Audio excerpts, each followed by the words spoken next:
watching Fox 35 News Plus, streaming on Fox Local.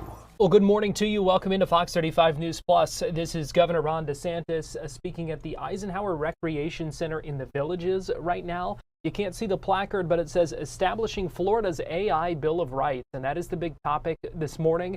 Artificial intelligence and what he wants to see the state legislature do to regulate it here in the Sunshine State. Now, we should mention that there are proposals at the federal level that would essentially put a moratorium on states' abilities to pass their own regulations. Governor DeSantis says he is concerned about that. He called it AI amnesty. So he's laying out some of the priorities, some of the things that he wants to see. We know that the House has designated, I believe it is next week for their interim committee meetings, as AI regulation week, essentially, where they're going to be diving into some of these different topics in their interim committee meetings. So we're hearing from Governor DeSantis right now. We also are going to hear momentarily from Megan Garcia, whose 14-year-old son, Sewell Setzer, died by suicide after a relationship with an AI chatbot.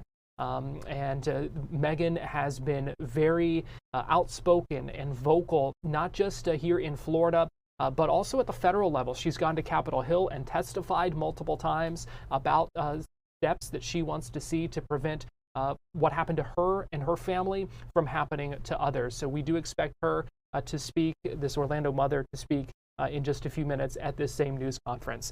So let's go ahead and listen in as Governor DeSantis speaks about AI right now in the Villages. Consumes as much power as a city of 500,000 people, sometimes even more than that. You know, it gets very hot, so they need a lot of water to be able to cool it. So there's all kinds of issues with respect to resources. There's also the issue of, okay, you're in a community, you pay your electric bill, you have a data center come in, and then they need all that power. What's going to happen to your electric bill? A lot of people have seen their bills go up because, you know, we have a limited grid. You do not have enough grid capacity in the United States to do what they're trying to do. That's just the fact. And people say, oh, we'll just build more nuclear. Well, how long does it take to do that? Like, I'm all for it. We did an energy bill in Florida a couple years ago. You can do the small modular reactors in Florida. It just isn't economical. That's why people aren't doing it. So the idea that, oh, yeah, you could just do it, no, there's a finite amount of grid. You can try to expand it, but that's more of a private sector issue. But you're not going to be able to get what's needed for this the way it's going. That's just a fact. You also have environmental concerns, taking farmland, taking even sensitive land to be able to do the data centers. And that's not something we want to see in the state of Florida. So we will have in our Bill of Rights protections for Floridians with respect to AI data centers. We're going to protect ratepayers in the state of Florida. We will prohibit all utilities from charging Florida residents more, whether that's water, electric, gas, you name it, in order to help support a hyperscale data center. We will also protect taxpayers by providing and prohibiting subsidies to hyperscale data center construction. We're going to protect local control to ensure and codify that local governments have the right to reject the construction of a hyperscale data center. We'll protect Florida's water resources by making sure those resources are plentiful for Floridians and that we continue making strides with clean water.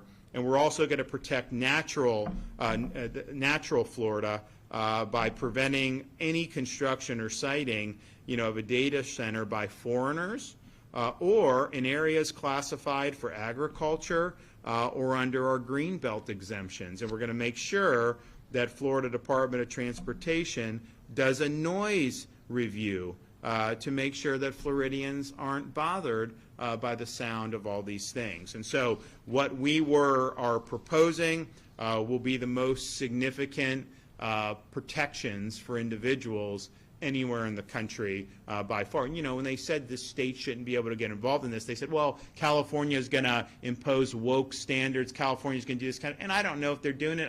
We're not doing any of that.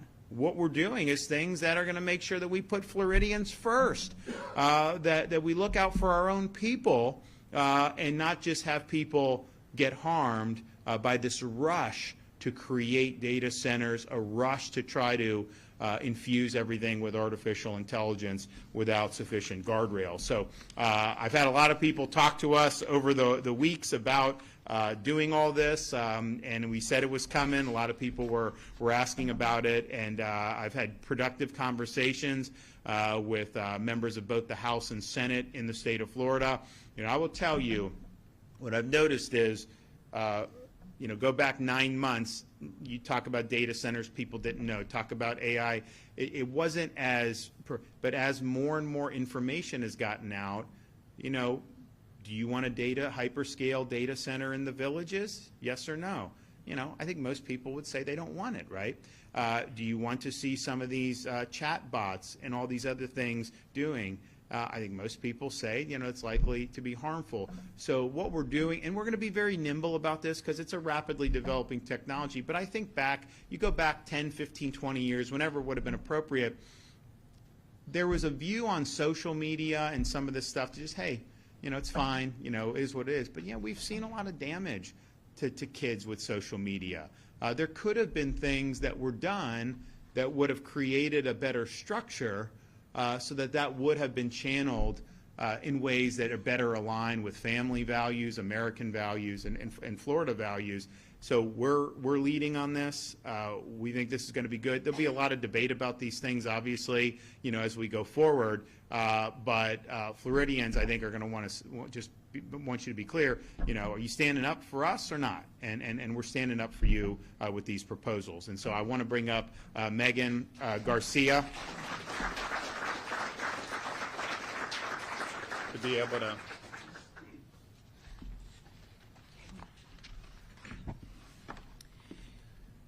Good morning.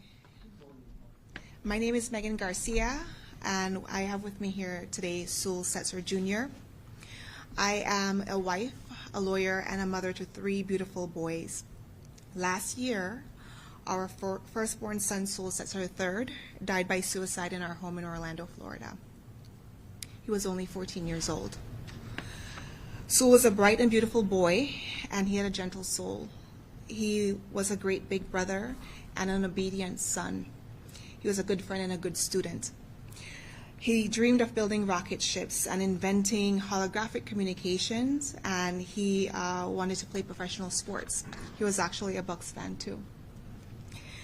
And I really believe that he would grow up to change the world because he was so brilliant and he had such a beautiful and pure heart. But in the months prior to his death, Sewell became withdrawn and isolated.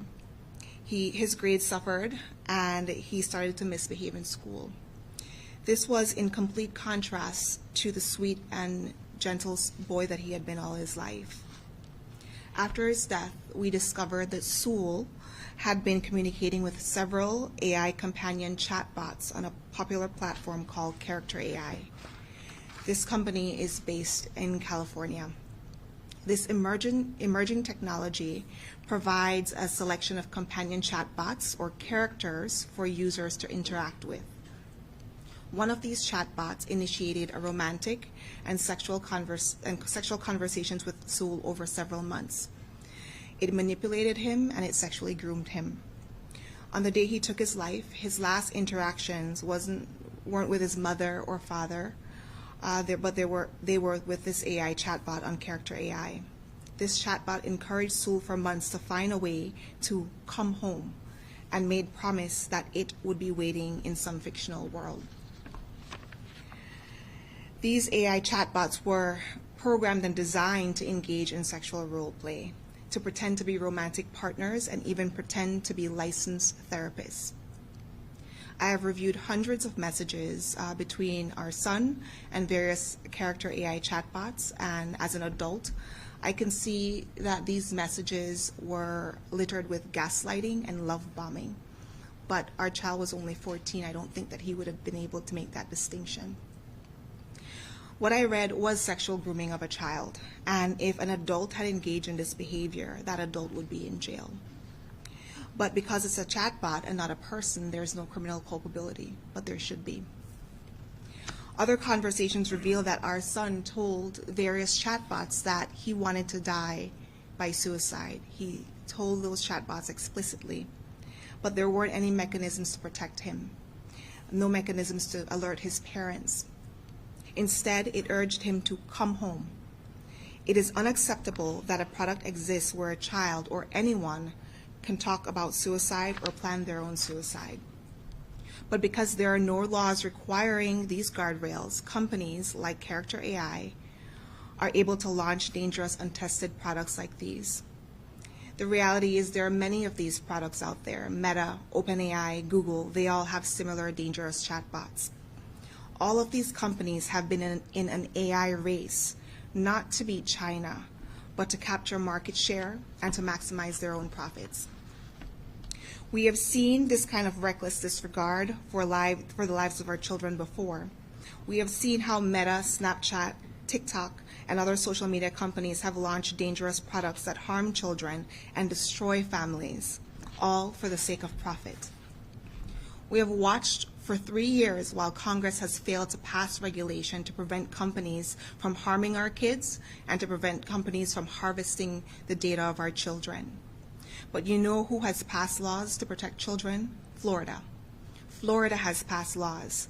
Now, once again, Florida will lead the country to protect our children in this era of AI. Children need this protection because it is clear that these companies who are developing and deploying AI chatbots are more interested in profits than the safety of our kids. Big tech cannot be trusted with self-governing, and big tech cannot be trusted with our children. And if Congress won't act, we must pass our laws, because Florida's children cannot be the sacrifice and the ransom paid to big tech.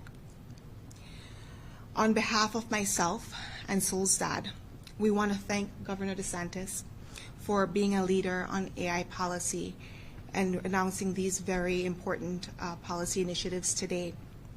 Our family has been devastated by the loss of our beautiful boy. Last week was Thanksgiving, but we weren't celebrating because there was an empty chair at our Thanksgiving table. Our beautiful child is gone, and it's too late for him, but it's not too late to protect millions of other children in our state. And I am hopeful that policies like those announced today will ensure a safe future for all the children in our state. Thank you.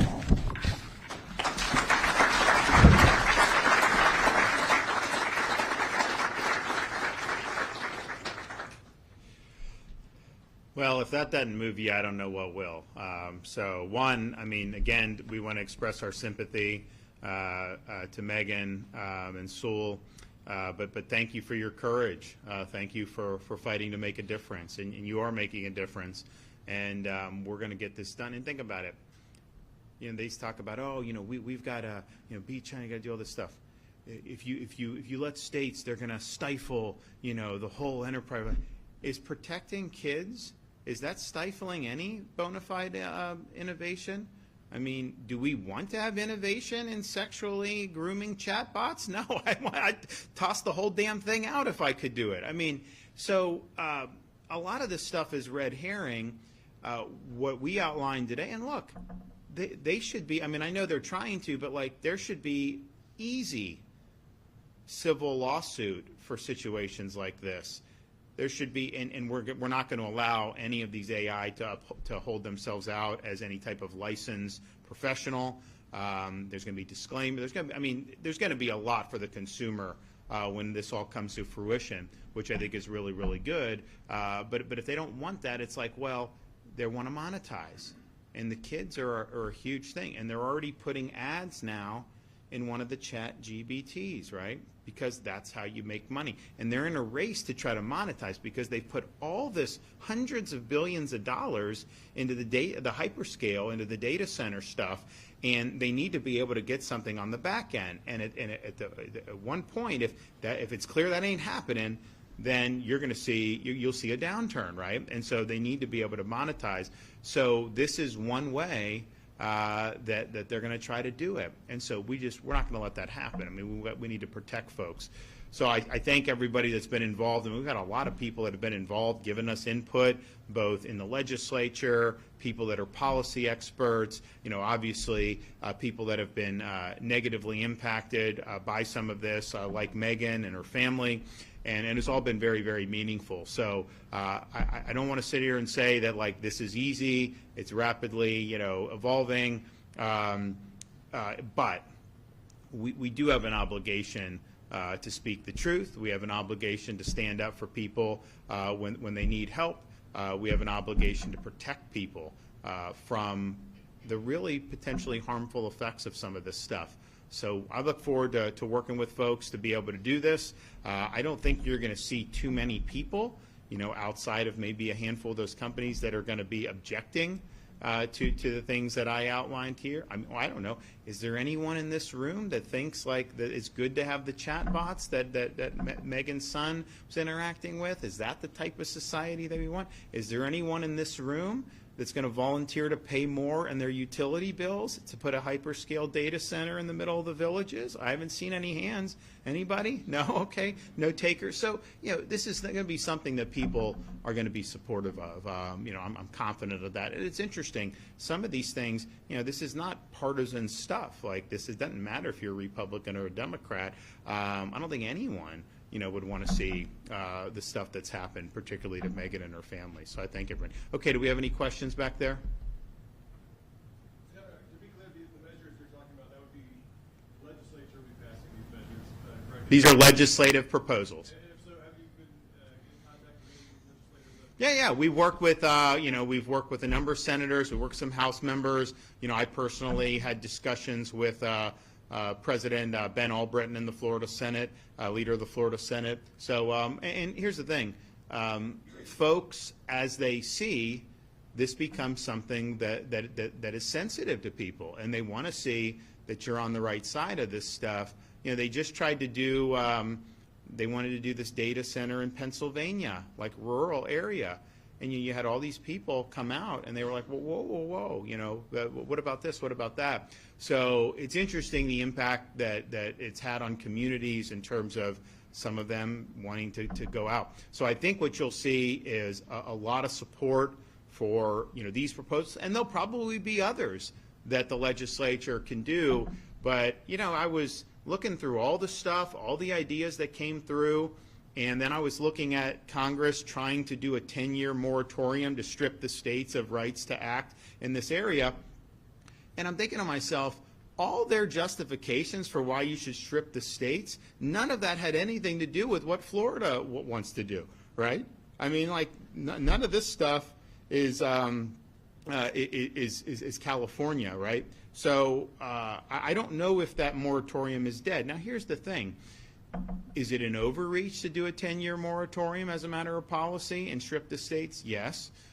Would it be struck down as unconstitutional? Well, the Supreme Court in the 1930s said if a farmer or if a guy was growing wheat in his backyard, that somehow that was interstate commerce. Like, so it's like they could say it's interstate. So I don't know that the courts are would provide relief. I think it's going to be a question of, do you have elected officials who are going to put their money where their mouth is, because a lot of these guys ran on limiting the federal government and having, allowing states to be able to pursue policies.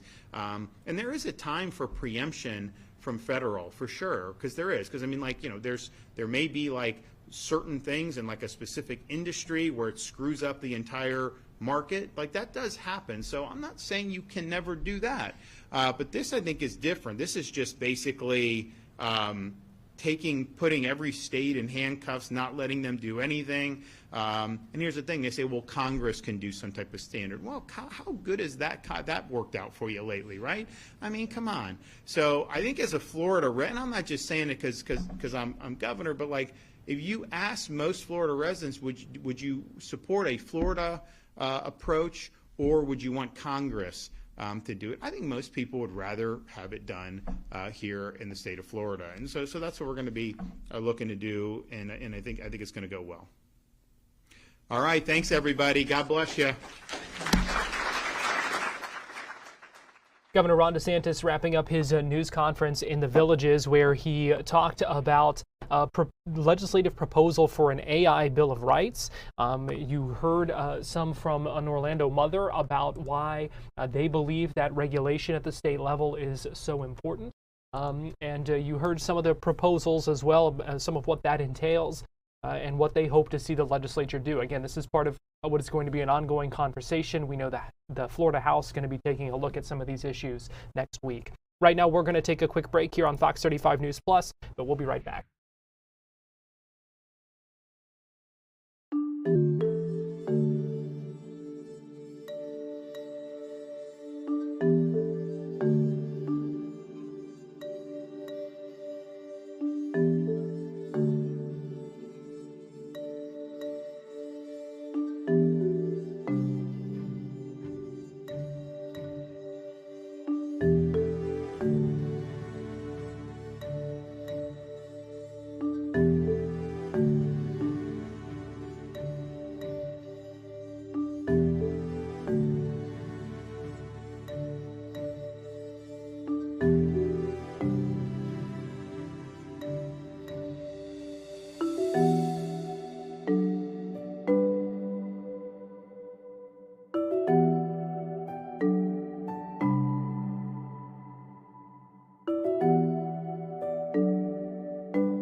Fox 35 Storm Team meteorologist Brooks Garner joins me now. And Brooks, nice day out there. Sure is. It's going to be a beautiful afternoon. A cool start to the day, but we're sort of shaking off that morning chill. So yeah, it's not getting too nice. bad. Feels good. good. Let's get a look outside.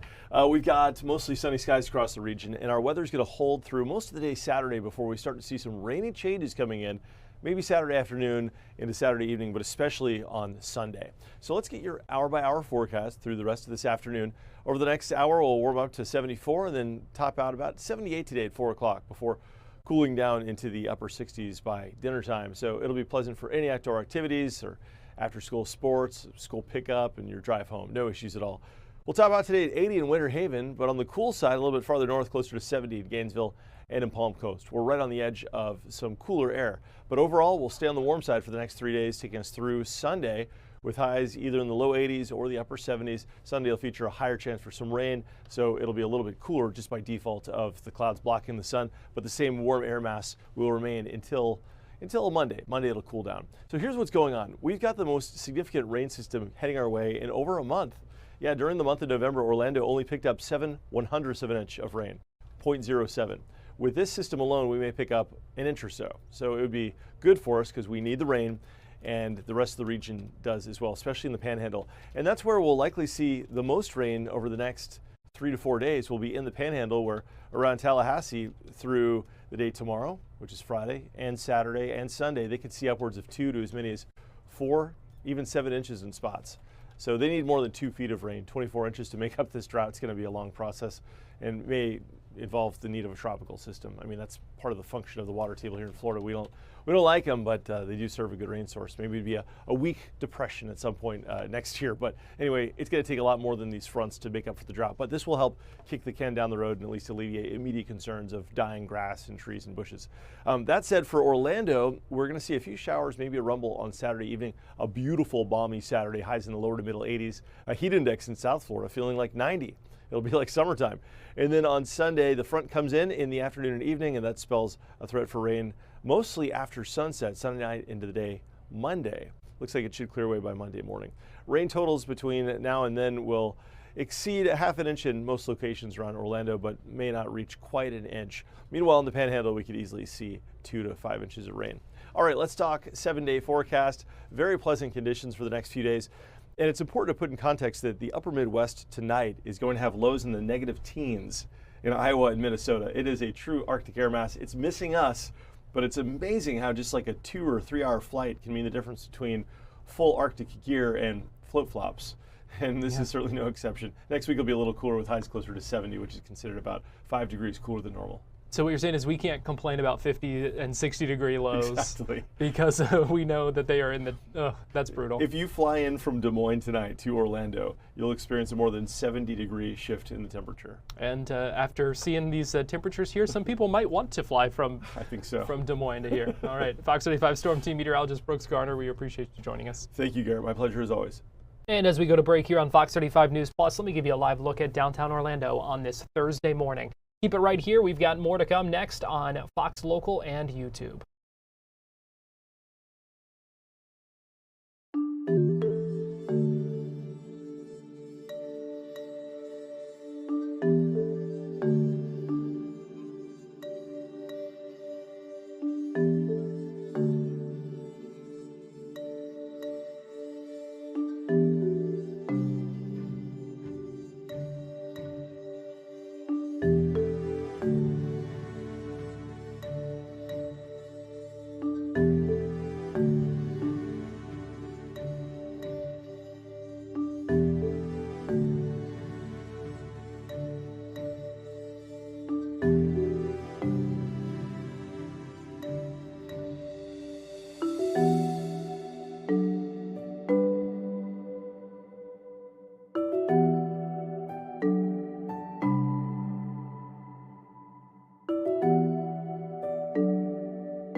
You're watching Fox 35 News Plus, streaming on Fox Local.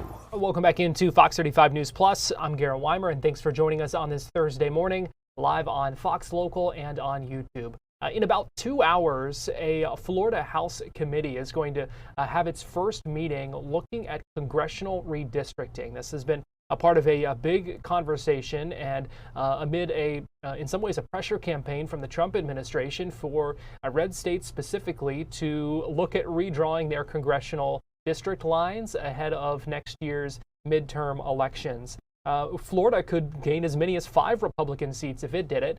Right now, as things stand, Florida has 20 congressional Republicans, 8 congressional Democrats. And today, as I mentioned, this afternoon, the first meeting of the House Select Committee on congressional redistricting. Now, Governor DeSantis has said he wants a special session to look at this after the regular session, but the House continuing to move forward with its plans right now. And a memo from the Senate president yesterday say they have no ongoing work about this right now. So we will see where things go.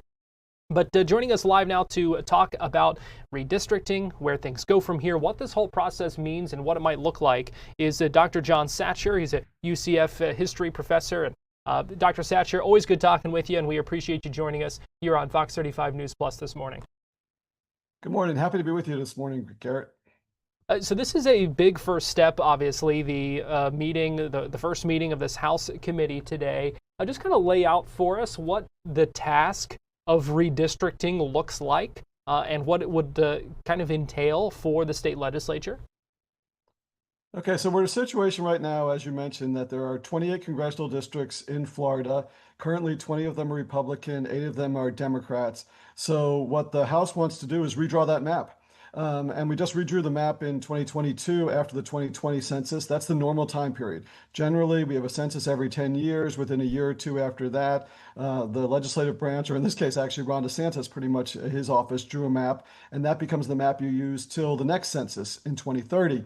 But as you pointed out, Donald Trump has really requested red states find new congressional districts. It started in Texas last summer. The Democrats responded in California, and Florida is now looking at this. So the question is, can we or are we going to redraw a congressional district map between now and next November? We're talking about we're almost precisely 11 months away from that off-term elections. And can we get it done, or should we get it done, or will it get it done in that 11 months? Is there precedence for this happening in the middle of a decade in between census? That is a great question, Garrett. It depends on how you say precedent. I mean, back in the 19th century, it was pretty common. If you look at redistricting articles, somebody points out that Ohio once redistricted 5 times for 5 congressional redistricting races. In the 20th and 21st century, it's in all honesty much less common. I think the commonly cited figures say since 1970 to today, it's happened 40 times, but 36 to 37 of those are judicial. You know, the courts came in and said that these districts need to be redistricted. In terms of just voluntary, straight up, the legislator is going to redistrict. It's happened 3 times only since 1970. One of those in Texas in the early century, one of those in Texas last summer, and one of those in Georgia. So I would say in terms of a legislator just stepping in and saying we're going to redo it without any judicial demand for doing it, it is uncommon. But it could become very common in the next 12 months. Now, Governor DeSantis frames this as something essentially that the state is owed because of the census undercount and how they believe that Florida really was kind of shorted congressional seat, at least one congressional seat after the 2020 census. How does something like that happen? Well, I think that Governor DeSantis is sort of conflating 2 things here. One is that there was almost certainly an undercount in Florida in 2020. So basically what happens is the census is done in 2020, and then there's almost what you would almost call an audit of the census done in 2022. And in that audit, it estimated that Florida was undercounted by about 3.5%, I believe, in population. And so if you run the numbers, you'd say, okay, if we had 3.5% greater population, we might deserve a 29th district. However, there's absolutely no way, there's no precedent. It's impossible for Florida to unilaterally create a 29th district and just send an extra congressman to Washington, D.C.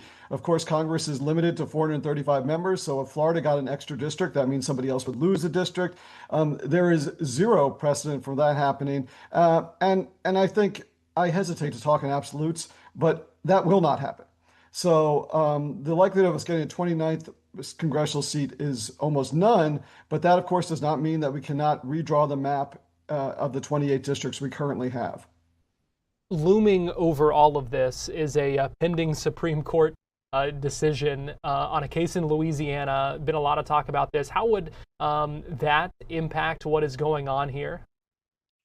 So you're absolutely right, Garrett. I think this is part of the reason that DeSantis wants to wait and the state Senate wants to wait. So as you pointed out, the state Senate House is acting today. But what I think Governor DeSantis and the state Senate want to do is to wait for the Supreme Court to decide in this Louisiana versus Calais case. This is a case involves a district in Louisiana that is protected or created under the Voting Rights Act of 1965. And the Voting Rights Act of 1965 stipulates sort of that you want to have some majority-minority districts. So this is an African-American district that if you look at a map and if you know Louisiana at all, it does look very odd. It stretches from Baton Rouge all the way up to Shreveport, sort of a lot of it along the I-49 corridor. And so it was created because Louisiana is about a 1/3 African-American population, 6 congressional districts, but it generally only had 1 African-American congressman. So this was created to give Louisiana a second, so 1/3 of its congressional district would be African-American.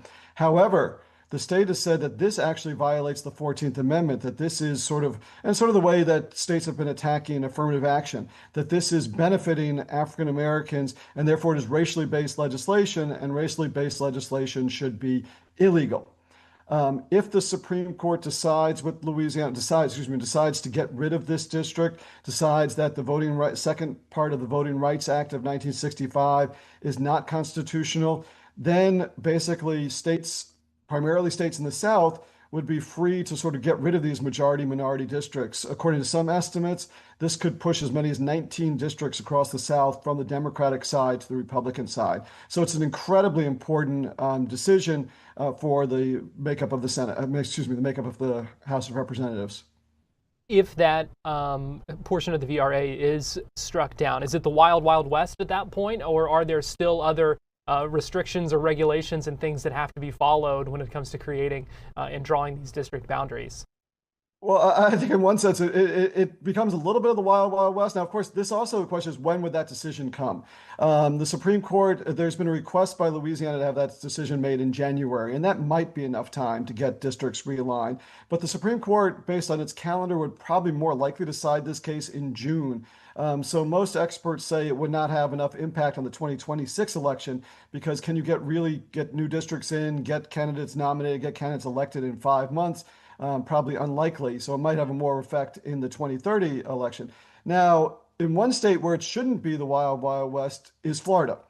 Because Florida not only has stipulations at the national level, but it also has a 2010 state constitutional amendment, which specifies that redistricting cannot be for racial reasons, but also specifies that redistricting cannot be to benefit a particular political party or incumbents.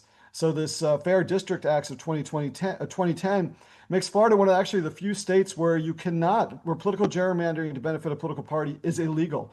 In most states, it is not illegal to do that.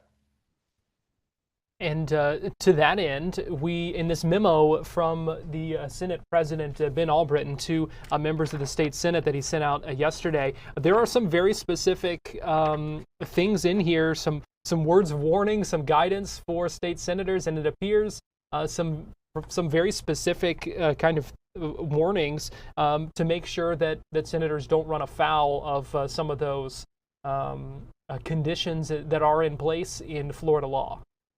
100%. That is Senator Albritton's concern. We obviously live in the sunshine laws, so you can get people's records. And he very specifically told state senators that they should not be or cannot be considering redistricting simply to benefit an incumbent or a political party. It is against the law. It's against the Florida Constitution to do that. Now, we all know that's pretty much what gerrymandering is. I mean, if we're looking at this, it's an interesting conundrum we're looking at possibly redistricting to move from 20 Republican seats to 23 or 25 Republican seats. So clearly, partisanship is almost always the issue in redistricting. But in the case of Florida, it can't be overtly partisan. It could be, obviously, you want to also make districts compact, you want to make districts contiguous, and if all those things happen and you end up with a partisan advantage, that's one thing. But if you set out with the goal simply to create new Republican seats, kind of what they did in Texas and kind of what they're doing in the opposite end in California, where they're setting out to create new Democratic seats, according to Florida law, Florida Constitution, that is illegal. And if there's one thing we know about redistricting fights anytime they happen, is that there are going to be legal challenges to it after the fact that would dredge up some of these things. Yeah, and I think that's one of the biggest issues with trying to get this done. I mean, like I said, we're in an 11-month calendar. And so almost always whatever map is going to be drawn, and Governor DeSantis says he doesn't have a map, the state Senate doesn't have a map, so people don't have a map yet. Whatever map's going to be drawn, there's going to be legal challenge to it. I mean, that's what's happening in Texas right now. Texas has created a new map with 5 extra Republican seats, and essentially at the lower level, the judiciary has basically said that cannot happen. So I think, can we really get a new map, legal challenges in place, people nominated, and an election done in 11 months? It's going to be it's a tight timeline already. And if we extend this process and we don't do it till after a special session, after the state legislature ends in March, so if we're doing it in April, that's an incredibly tight timeline to get this done by the 2026 election day.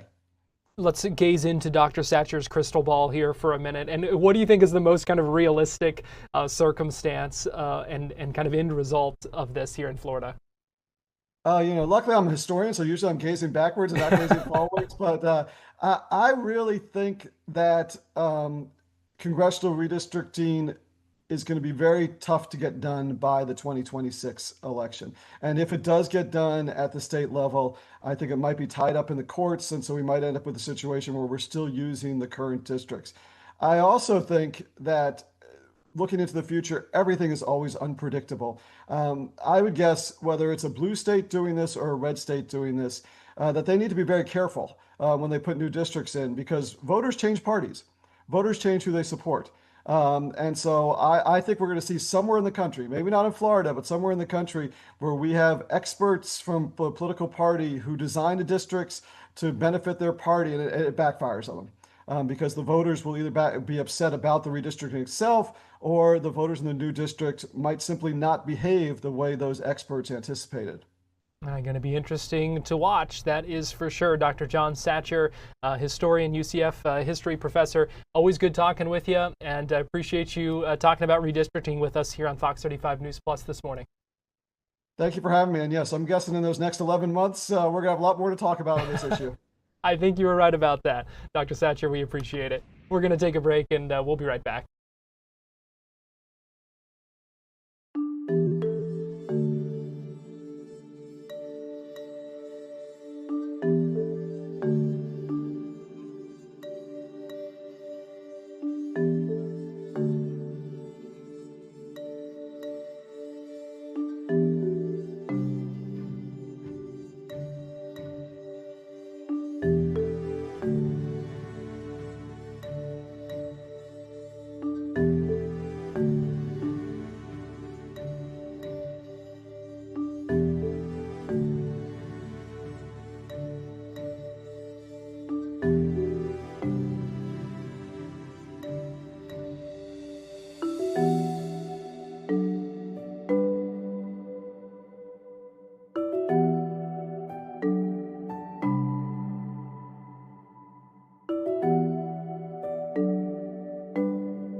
You're watching Fox 35 News Plus, streaming on Fox Local. Well, welcome back into Fox 35 News Plus. Let me give you a live look right now at the U.S. Capitol in Washington, D.C. Just a few moments ago, we heard from U.S. Senator Ashley Moody, a Republican from Florida, who spoke on the Senate floor about the HALO Act that she has introduced at the federal level. This is something that is similar to a law that we already have here in the state of Florida, essentially creating a 25-foot boundary for law enforcement when they are conducting arrests or doing other duties. She talked about that on the Senate floor and talked about the importance of it, especially in the aftermath of a lot of anti-police violence that we have seen in recent days. Here's what Senator Moody said on the floor of the Senate just a few minutes ago. Last week, across America, we were shocked, astonished, gutted. The night before our nation paused to give thanks for the blessings in our lives, the night before Thanksgiving, two of our country's finest were shot down mere blocks away from the White House. Two young National Guardsmen, having served their country like you, Mr. President, just doing their jobs, keeping us safe, and they were ambushed by a gunman here on asylum. 20-year-old Sarah Beckstrom tragically perished from her injuries, and 24-year-old Andrew Wolf remains in critical yet stable condition. And we all in the Senate and across America continue to pray for these guardsmen, for Andrew's recovery, and for their families and loved ones. And after that suspect started firing, and many missed the news on this, a National Guard major who was just doing rounds, he was nearby checking on other troops, started running towards the gunfire, and all he had was a pocket knife. I would like to think everyone in this room would have the immediate response to do the same, but I think we would all pause and question, would you, with a pocket knife, run towards gunfire to protect others? There are heroes in this nation that sign up to do that, like you, Mr. President, that say that they will put their safety behind others. They will stand as a guardsman of their fellow countrymen. And that's what that man did. He rushed towards danger to protect other people. And I am so grateful that there are heroes like that in our country. Last week, just a few days ago, in my home state of Florida, Sergeant Eric Levasseur from Port St. Lucie, doing his job as a law enforcement officer, was shot in the face when responding to a call for help. These attacks, threats, and harassment, they cannot begin to feel commonplace in our country, not in our states, not in our cities. We cannot get used to this.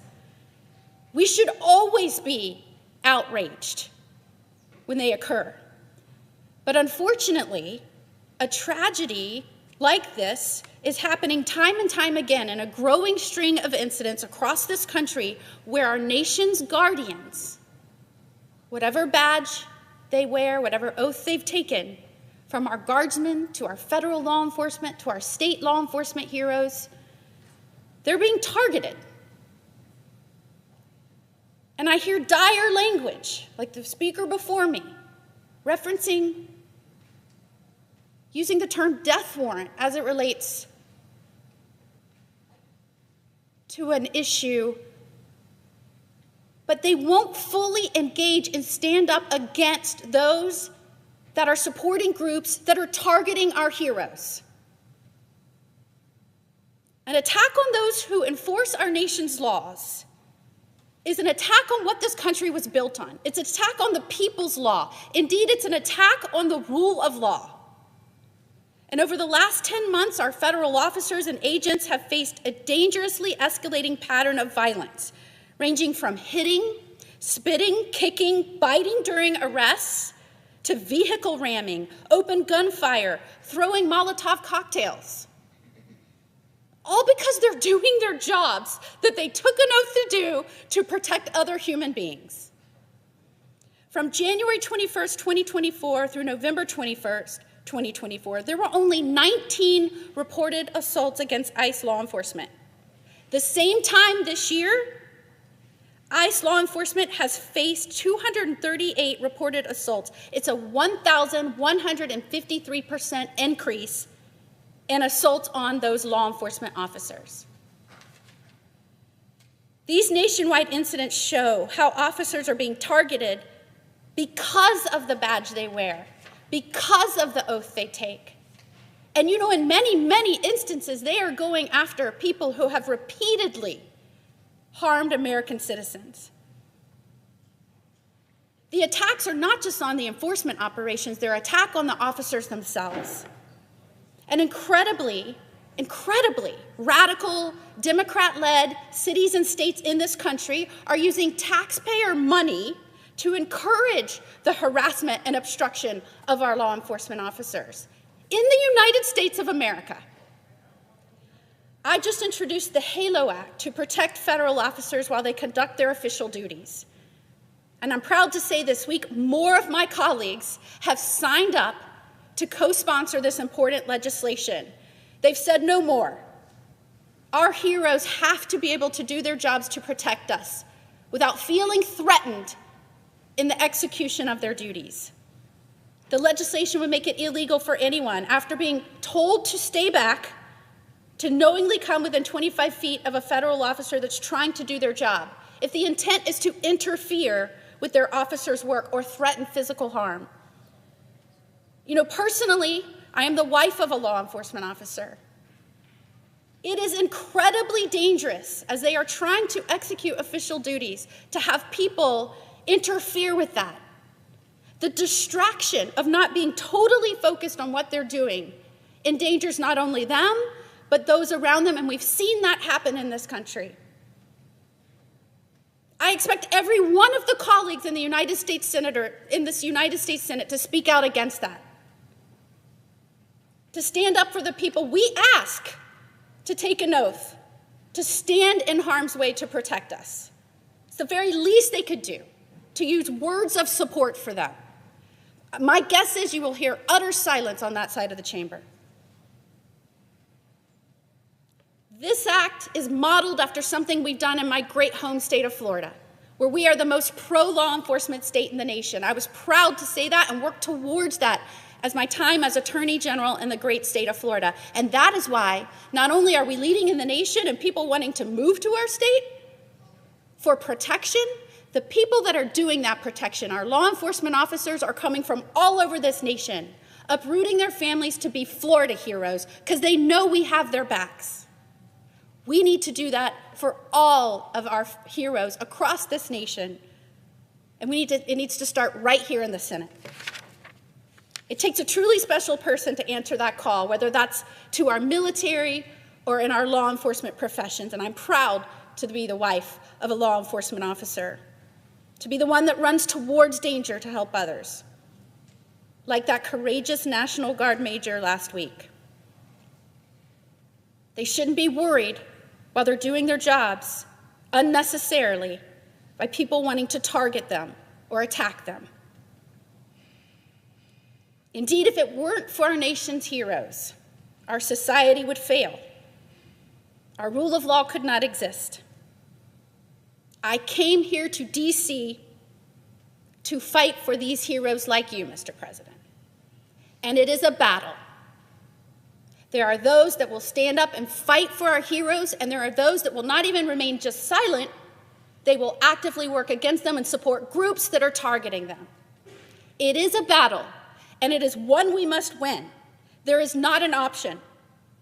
For our heroes' sake, for our country's sake, for the success of this great American experiment, living as a free man under a rule of law. I urge my colleagues to have our officers' backs while they cover ours. I hope that they will join me in supporting my HALO Act. Thank you, Mr. President. I yield back. Senator Ashley Moody just moments ago on the Senate floor. Let me give you a live look right now at Woodbridge, Virginia. That is in northern Virginia, Prince William County, not too far outside of Washington, D.C., where there is a lot of FBI activity right now at the home of the suspect who, according to Fox News, has been arrested in connection with the pipe bombs placed outside the Republican National Committee headquarters and the Democratic National Committee headquarters on the eve of the January 6th, 2021 Capitol riot. So we are hoping for more details this afternoon about that arrest. But again, these are live images courtesy WTTG, that's Fox 5 DC, showing a lot of federal law enforcement activity outside that home in Northern Virginia. Right now, we're going to take a quick break here on Fox 35 News Plus, but we'll be right back.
You're watching Fox 35 News Plus, streaming on Fox Local. Welcome back into Fox 35 News Plus. I want to get you live now to Tallahassee, where a Florida House subcommittee, the Student Academic Success Subcommittee, hearing some presentations and asking some questions about school safety laws in the state of Florida and getting an update on how they have been implemented on school campuses across the Sunshine State. Let's go ahead and listen in live. And the principal of that school, obviously. And then the school safety specialist has, or his or her designee, have 3 days to respond back with action that what they're going to do and how they're going to correct that. And then that school has to be re-inspected within 6 months of that violation. Now, sometimes that handles the situation because it could be, I don't want to say, it's difficult to say there's a minor violation in school safety, but if it's a paperwork violation, that 6 month thing is sufficient. If we go to a school, and this has happened on many occasions, or not many occasions, but this has happened where we have multitude of violations. If we had a multitude of violations, then they get a letter from me coming from also the commissioner, and it's copied to the Commissioner of Education, the State Board of Education, the superintendent, and all of that district's board members, demanding action and requiring a response back to me within 3 days of receipt of the letter on how they're going to move forward. And we would do those follow-up inspections on those places relatively quickly, within a week. Representative? And I promise it's my last question. We may lose Chancellor Rodriguez. I promise it's We don't want to lose him.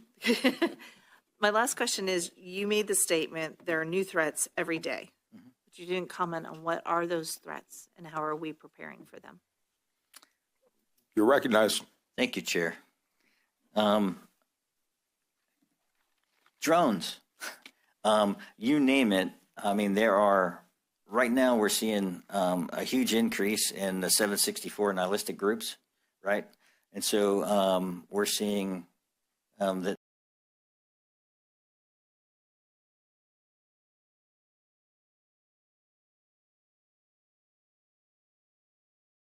those groups do pose a risk because they are not only extorting children to commit crimes, but they're doing a lot of other terrible things as well. So there's been many arrests. Those groups, just started emerging within the last year. And so there constantly are new things coming. We're looking at, terrorism. You're always looking at terrorism. People talk about fences in schools. Like, why do you put up a fence if most of the school shooters that they think about are students or part of the campus? Well, because you have to protect from that outside. There's two kinds of attackers, an outsider attacker and an insider attacker. People don't forget about Sandy Hook, because Sandy Hook was an outsider attacker that smashed their way into the school. So we have to look every day constantly at different things, and you need to continue to have layered security. There's a big question there. Everybody asks about metal detectors. I'm surprised that question hasn't come up. But if you get metal detectors, you'll notice that when they're sold, they're not sold as 100% effective. So even if you have them, that doesn't mean your weapon's not going to go in there.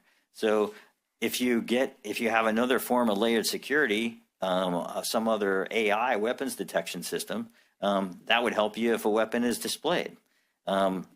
So forth and so on. If you get my point, you need to have a lot of layered security stuff. And the new technology changes daily, right? And so there's always technology that's going to help you. And that's, one of the issues, quite frankly, with some of the school hardening fronts, because it's fixed capital outlay. And with new technology, technology is not fixed capital outlay. So that's always a question. So, Representative Burfield, if you got any more questions, just hold on. We have plenty. We have a lot more time. No. We want this. We want this. This is what we're charged with. And so, Vice Chancellor, if you could just step back a moment. We're going to hear from the great Chancellor of the State University System of Florida, Mr. Ray Rodriguez. You are recognized, sir.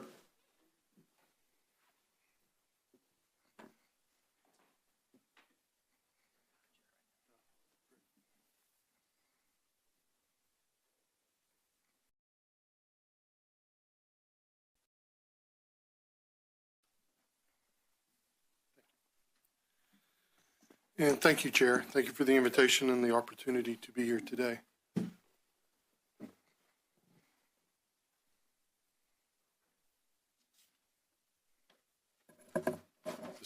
There we go. So for those of you who I've not presented in front of before, let me just give you a brief introduction to our state university system. We are the #1 ranked state for higher education by U.S. News & World Report, and we have been since they created that rating back in 2017, which is based on objective data in terms of students enrolled, how quickly they graduate, what do they get charged in tuition, how much debt do they leave with, and what happens after graduation. If you look at our graduation rate, if you were to go into Google and Google what is the graduation rate for universities, for public universities, you would see that it would bring back results driven from IPEDS, which is the U.S. Department of Education's reporting system, which would report that graduation rate 68%. What you would need to dig down to understand is that 68% is actually a 6-year graduation rate, because that is the standard of what gets reported up to the U.S. Department of Education. In Florida, guided by legislation from you guys, the Florida House and the Florida Senate, we measure in 4-year increments, and our 4-year graduation rate is 67%. We're very close to doing in 4 years what a typical public four-year university does in 6. We have the lowest tuition in the nation. Our annual tuition is $6,360. The national average for a public 4-year university is $11,560. We're nearly half. That's because the legislature has championed keeping higher education accessible and affordable here in the state of Florida. And we've had governors, Governor DeSantis and prior to him, Governor Scott, who have also been champions for accessible, affordable higher education. As a result of low tuition and graduating students in 4 years, 80% of our Florida resident undergraduates are enrolled without a student loan, which is absolutely remarkable if you compare Florida to the other states. That is our system. We were, through constitutional amendment, the Board of Governors was created. The Board of Governors oversees the state university system, and the Board of Governors has that constitutional authority. They have delegated to the local Board of Trustees the daily operations of the university. And the Board of Governors creates the regulations that the Board of Trustees are bound to then implement and follow on each individual campus. We create regulations, the Board of Governors, through policies that we think ought to be done, and based upon legislation that the Florida House and Senate pass and get signed by the governor. Just to give you some perspective, the #1 regulation that the Board of Governors passed back right after they were created is Regulation 1.001. And that regulation says each Board of Trustees shall be responsible for campus safety and emergency preparedness, to include safety and security measures for university personnel, students, and campus visitors. Our board started with safety because if you don't have a safe learning environment or a safe environment for our faculty to teach, then you cannot accomplish the mission of the university, which is the seeking of truth and the dissemination of knowledge. In January, our board adopted a new strategic plan. It's titled SUS 30. One of the new priorities under this plan was to improve coordination and collaboration of our 12 universities as a system. Under this priority, our system will demonstrate that we're a comprehensive resource here in the state of Florida for industry, the state, students, and faculty. And it's intended to demonstrate ways to coordinate across the system. One example of this collaboration is an event that our system hosted in October. Many of you will recall that on April 17th, there was a tragic school shooting that occurred on the campus of Florida State University at the student union. Our system came together to host a safety summit in October so that we could learn and share how we can continue to keep our students, faculty, and staff safe. Included in that safety summit was the Florida College system as well. When we created our one SUS priority with the updated strategic plan back in January, Safety Summit was not something we imagined would be the very first fruit of this activity. But I also can't think of anything more important than pulling our system together so that we can learn from one another and identify best practices to keep our colleges safe. We held this event on the campus of the University of Central Florida on October 8th, and it was attended by senior leadership from all 12 of our state university systems and our institutions, I should say, and 28 of our Florida college system institutions. The summit, in addition to the presidents, included the Commissioner of Education, the Commissioner of the Florida Department of Law Enforcement, and law enforcement from across the system. Each of our campuses have a campus police department who are Florida certified law enforcement officers. We also held a national expert who does threat assessments for universities across the country, who presented at this summit. The summit focused on 3 key areas: building hardening, threat assessment, and how our universities are communicating during incidents on campus. The sessions were designed to share best practices, identify vulnerabilities, or challenges that we have not considered as an individual institution. It also provided the opportunity for law enforcement from our universities and our Florida colleges to connect and to interact and have conversations about the needs that they see in their individual areas. Everyone left the summit with homework to take back to their campuses. We issued a report to our board on the takeaways from the summit, which is available on our website. And we also have copies for the committee that my staff has brought for distribution. I'll just say this on the subject of the tragic incident at FSU. We had a student that opened fire at the student union. And if you go back and look at the response, I do believe what we witnessed was a textbook response from law enforcement. Within a minute of the student opening fire, 911 had been called. Within 2 minutes of the first 911 call, campus police officers were on the scene, had confronted the shooter, and neutralized the shooter. If you time it from his first shot until when the shooter was neutralized, it was 3 minutes and 3 seconds. I don't know how campus police could have responded any faster. I don't think it would have been humanly possible.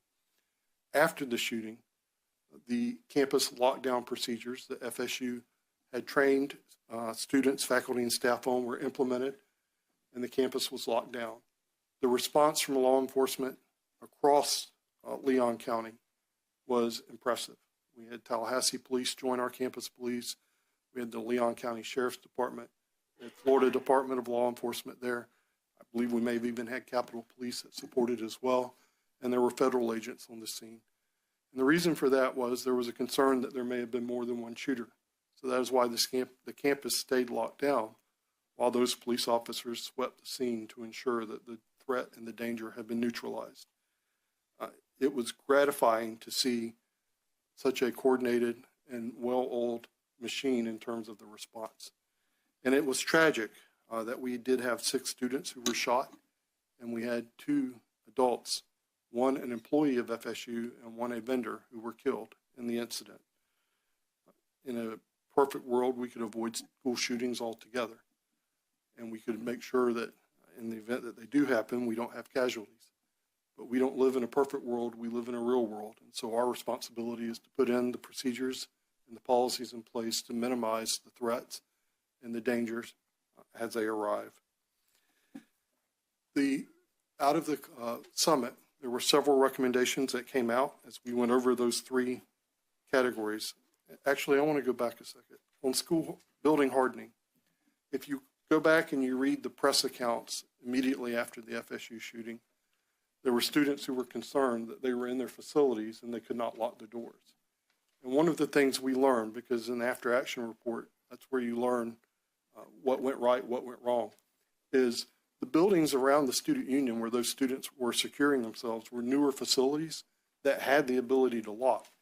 And in fact, they were locked. The door, if you closed it and you tried to open it from the outside, you would not be able to. The students assumed if it was locked, then when they pulled on the handle, it wouldn't open. But from the inside, it would open on these modern building lots that those had been implemented on. There was only one shooter who was neutralized, but the students were concerned that they were in a lockdown and they didn't think they were locked down, when in fact they were, until they kept trying to open the door, and then they would be unlocked until they would close it again. But what we did learn from that is our older buildings who don't have that technology don't all have doors that can be locked from the inside. So the takeaway from the summit that we came away from is, and what we had asked each institution to do, was an assessment on their buildings and the ability for faculty, staff, and students to, in an event of an emergency of an active shooter, to go into that room and lock from the inside so that they could be secure.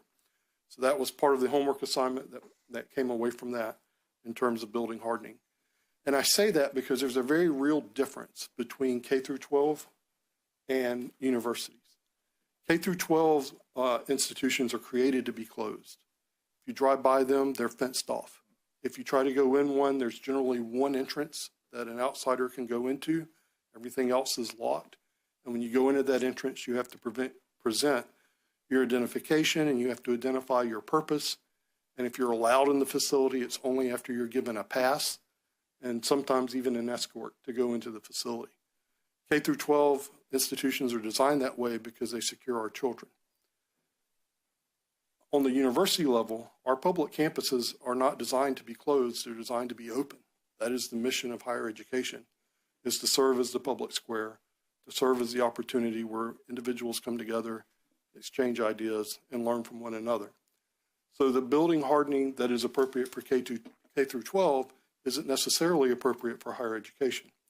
So that was part of the conversation as we were going through this, is what do we need to do to give our students and our faculty and our staff the confidence that they are safe in the event that we have something that occurs. So we did a review of the locks of interior doors and rooftop access.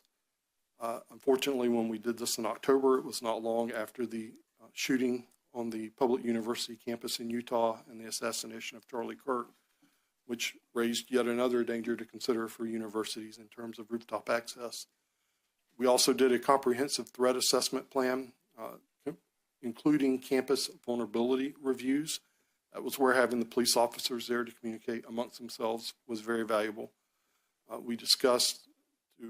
This is Ray Rodriguez, a chancellor with the State University System of Florida, who is speaking right now, talking about a number of steps that the State University System has taken, specifically in the aftermath of the shooting at Florida State University. And then you also just heard him mention some concerns that stemmed from the assassination of Charlie Kirk that happened on a university or college campus in Utah. So this interesting discussion going on right now in front of the Florida House Student Academic Success Subcommittee as they talk about school and campus safety. We're going to take a quick break here on Fox 35 News Plus, but we'll be right back after this. As they're being educated.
Welcome back into Fox 35 News Plus, and I want to give you some breaking news here.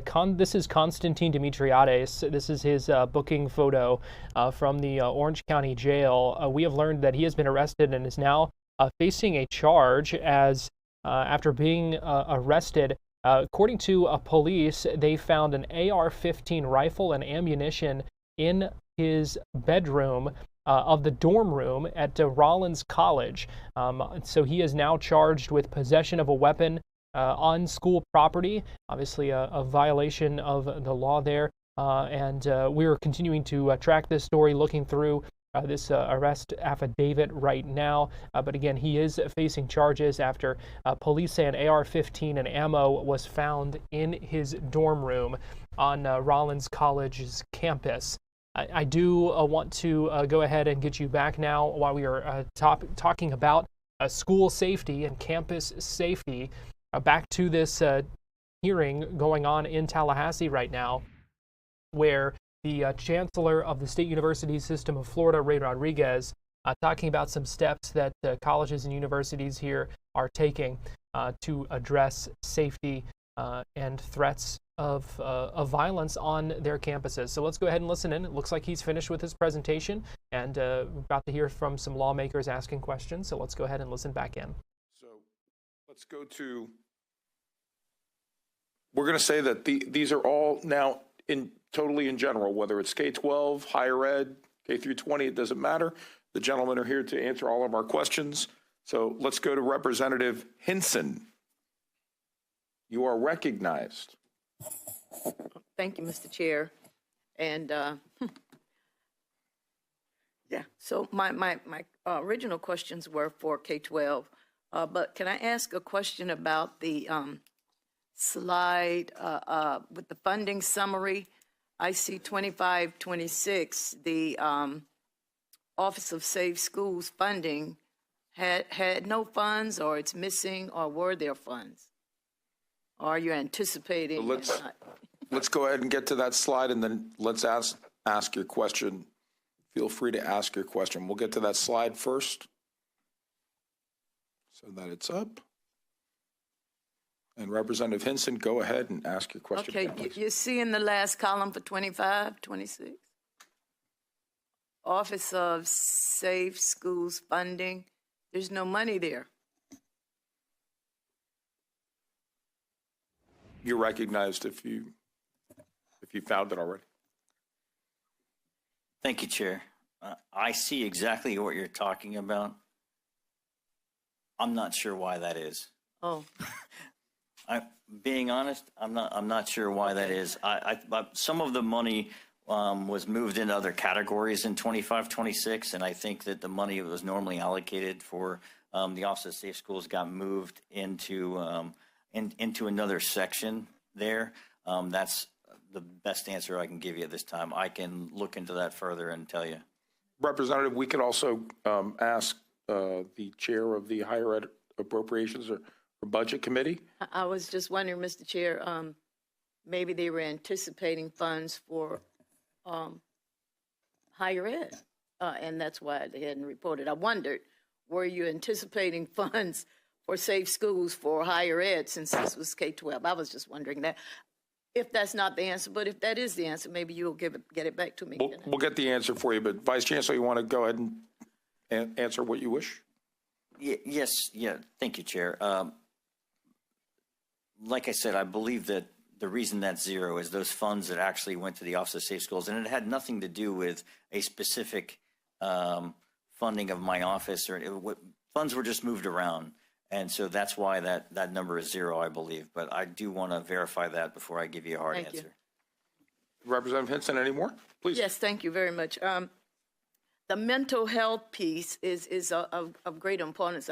You could tell from most of us up here, especially for me, having been in a school, wondering, is there any accountability for how it's spent? I mean, if we allocate so many counselors and they're not counseling, we're not preventing, we're not even healing. We're not. So is there any accountability for how the money's being spent? Are counselors being hired and allowed or even mandated to counsel? With respect to school safety, sir, if you could answer, and then, but there's a lot in that question that we might be able to maybe chip away at. Thank you, Chair. I can answer that from the school safety perspective, and that is that, and my familiarization with being part of the mental health allocation process. There is accountability, because even when we do hire, from the previous question, when we hire outside services from that fund, there is accountability in the contract for how many students they're going to see and outcome performance. And so you have the same thing with a counselor. If you were going to hire a counselor, that counselor is required as part of your mental health allocation to see a certain number of students. And so from that aspect, the accountability is there. The difficult part of, as you could understand, of any mental health services is knowing what the true outcome is, right? That's difficult to gauge, but the services are being provided from what I know and from what I've seen. And if I could just follow up on something. So, Vice Chancellor, you say that it's a moving goalpost or, goal line. And so have we had any major incidents since the implementation of the Stoneman-Douglas Act, since we've been allocating a lot of money for mental health services? Can you kind of let us know, have we had, whether it's major, minor, whatever you can report, what is the status of that? Thank you, Chair. I greatly appreciate that question, because that question comes up all the time, generally related to hardening funds, because the question is, everybody wants to see a return on investment. Well, it's difficult to gauge that, because what is a return on investment of a fence? Because if you didn't have a school shooting, is that your return on investment? And I don't know that a fence necessarily affects your SESR, your school environmental safety incident reporting, because it doesn't adjust for anything other than to prevent outsiders from coming in. So it may address a burglary or a theft occurring after hours on campus, but it wouldn't address anything else. So it's difficult to have that return on investment. And I think you have that same issue in mental health, right? It's difficult to gauge that return on investment. As far as the chair's specific question, obviously from media reports, there have been several averted incidents or people arrested for making threats on school campuses. However, we have had no incident, no school shooting in the K-12 arena in the state of Florida since the Marjory Stoneman Douglas Commission. I think the greater question is that will there be another shooting, and where is that going to occur, or how that's going to occur? And nobody has a crystal ball to be able to tell us that. And I think that's one of the reasons why we're doing this, is to get ourselves in the best position possible for the entire educational system in the state of Florida. Representative, follow up? Thank you. So mentioning Marjory Stoneman Douglas, it's my understanding that the perpetrator had these threatening characteristics over time that were never addressed by a counselor or anyone else. And so, or even if they were, we don't know to what extent. So what is in this threat management portal that might, is it general? Are there specific, is there a menu of things that people, how is it that these things are reported? For instance, like on a kid like the one that did that shooting. You're recognized. Thank you, Chair. To answer your question, I need to go back to Marjory Stoneman Douglas for just a minute. At that time, understand that Senate Bill 7026 didn't exist. So the requirement to do a threat assessment was not even a requirement. At the time, you can read in the Marjory Stoneman Douglas Commission report that Broward school system had probably one of the most robust policies on threat management as any district in the state. However, as also referenced in that report, it wasn't followed. At the time, there were reports of concerning behaviors sitting in an administrator's desk at the school that weren't followed up on. That's what I'm talking about. Because there was no requirement, and that's the other thing. A lot of people ask me all the time. I speak to my counterparts from other states regularly. I was just speaking this week with probably 30 or 40 other states on a conference call, and I get asked regularly, how do you what's some of your suggestions that we can pass on? I said, if you pass legislation, make sure it has must and shall. Don't ever put should or may. Because we have the compliance system in place here. So we have compliance staff specifically for threat management. We have compliance staff for physical security as well. So we are constantly going out checking the fidelity of that. You asked a specific question, ma'am, about the portal and how does that ensure that. What that does is it allows us to see those numbers and to see how many unfounded cases, how many lows, how many mediums, how many highs. We also have deadlines in place because threat management, became mandatory under 7026, it was enhanced throughout in the subsequent years. Every year it's been enhanced, and specifically when we created the new Florida threat management model, that's Florida specific because again, we addressed those concerning behaviors. We made training mandatory. We made the team members mandatory, and we created the portal to be able to have that information in there and to have that information follow the student, right? And so it's a kind of a one-stop shop, and the portal is without a doubt going to increase school safety by maintaining that information in there and having it accessed no matter what school you go to. The problem with the Marjorie Stoneman Douglas student, who I won't use his name. Mm-hmm. I refuse to. I'm sorry, but he had committed several crimes and had done several things in a multitude of jurisdictions. It was a multifaceted failure on many on many avenues. Right? It wasn't just a school failure. Law enforcement failed. Everybody failed, and that's all public record in the Marjorie Stoneman Douglas 350-page report. What we've done here in Florida since then, from the start of 7026 to today, is we've done our level best, and thanks to the legislature and the families of the Parkland students. There are families that are help driving this stuff, and I have to meet with them all the time on a regular basis. So I thank them. But we've put in safeguards in every system that we could possibly do to ensure we don't have that problem. We don't have another Marjorie Stoneman Douglas. The problem is that nobody knows, no matter what we do, are we totally going to prevent it? But all we can do is continue to keep striving forward and go for that goal of not ever having another tragedy like that. Thank you. Representative. This Florida House subcommittee meeting continuing, talking about school safety. You're hearing a lot of things brought up, including the reforms that were implemented in the aftermath of the Parkland school shooting. So we'll continue to keep an eye on this. We are getting ready to take a break, but I do want to mention some breaking news here that we have on fox35orlando.com, learning more about a Flagler County detective who was arrested in connection with a traffic violation and now facing some sort of charges, including or that involve rather fleeing or attempting to elude a law enforcement officer. This is Ardit Coma. A detective was arrested for some sort of a traffic violation. We have learned that he has been immediately suspended without pay, according to the Flagler County Sheriff's Office. You can find all the details right now on fox35orlando.com. We are also standing by awaiting this event going on in Washington, D.C. at the U.S. Institute for Peace.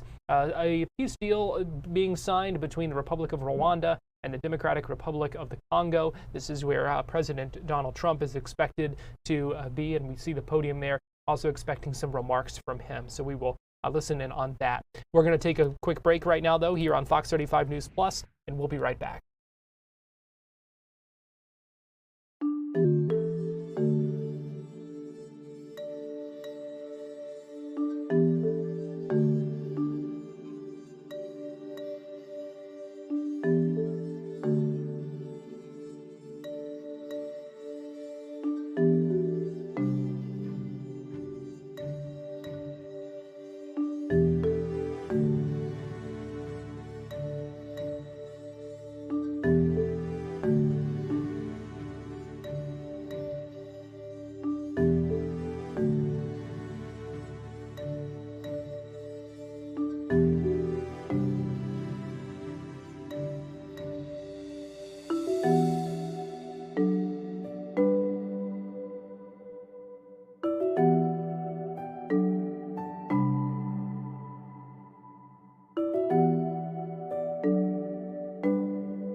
watching Fox 35 News Plus, streaming on Fox Local.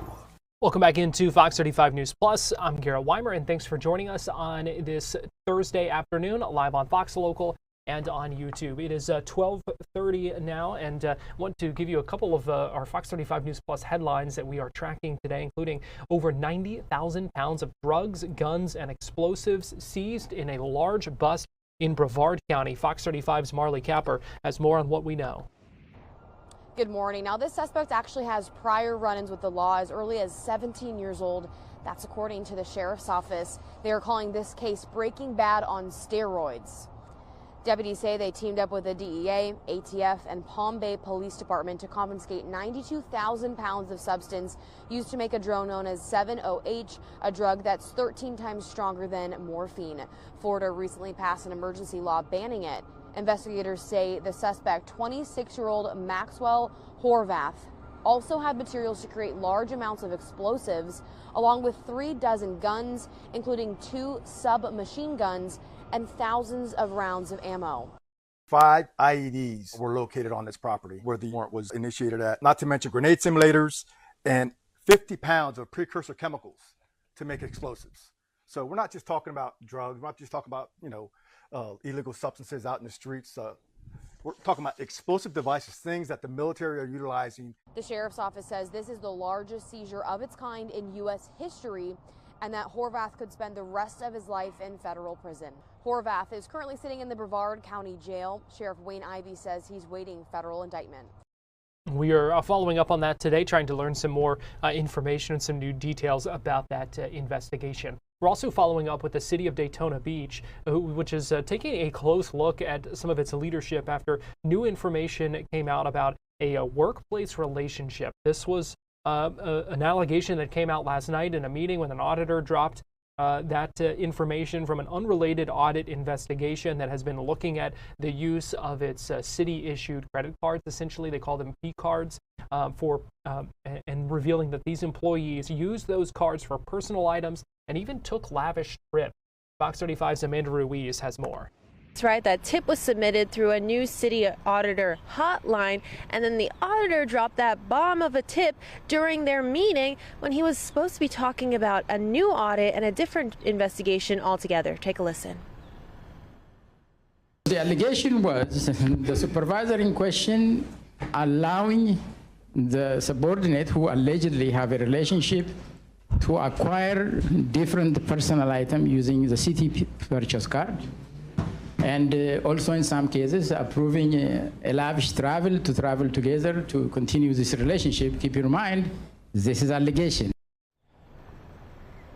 Now, the auditor claims the tip alleged a city supervisor allowed someone who worked under them to use a city-issued card to buy personal items.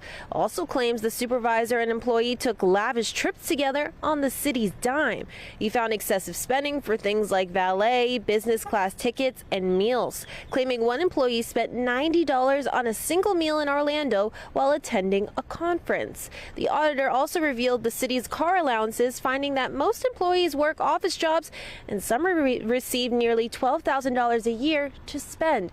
Now, also coming back to that supervisor tip, the auditor says he's going to look into it and then figure out what he's going to do moving forward. As for the spending, he's going to bring those updates up to date and also more current and tell exactly what they're allowed to spend on in the upcoming days.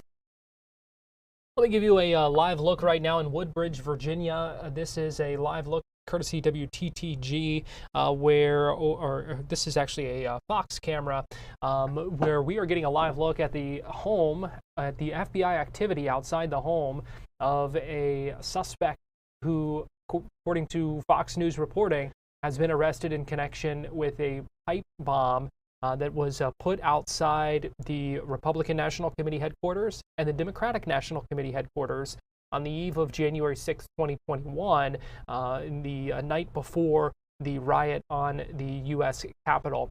So we are hoping for some new details about this arrest today. Obviously a lot of activity at the home of this suspect. We had some aerial images for you just a little bit ago, and we are continuing to see a large law enforcement scene out there this afternoon. We can also give you a live look at the U.S. Institute for Peace, where we expect to hear from President Trump speaking shortly. at a ceremonial signing of a peace deal between the Democratic Republic of the Congo and the Republic of Rwanda. So we are standing by and monitoring for that. Also want to let you know around 1:30 is when in Tallahassee, the House Select Committee on Congressional Redistricting is scheduled to hold its first meeting looking at a potential mid-decade redistricting effort here in the state of Florida. We are also continuing to, wrong transition there, sorry about that, continuing to keep an eye on this hearing, a Florida House Subcommittee meeting looking at school safety here across the state of Florida. Right now, we're going to take a quick break here on Fox 35 News Plus, but we will be right back after this and to get you into one of these live events going on at this hour. So keep it here on Fox Local and YouTube, and we'll be right back.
Welcome back into Fox 35 News Plus. We are tracking more breaking news here. A traffic advisory for folks in the area of Eustis.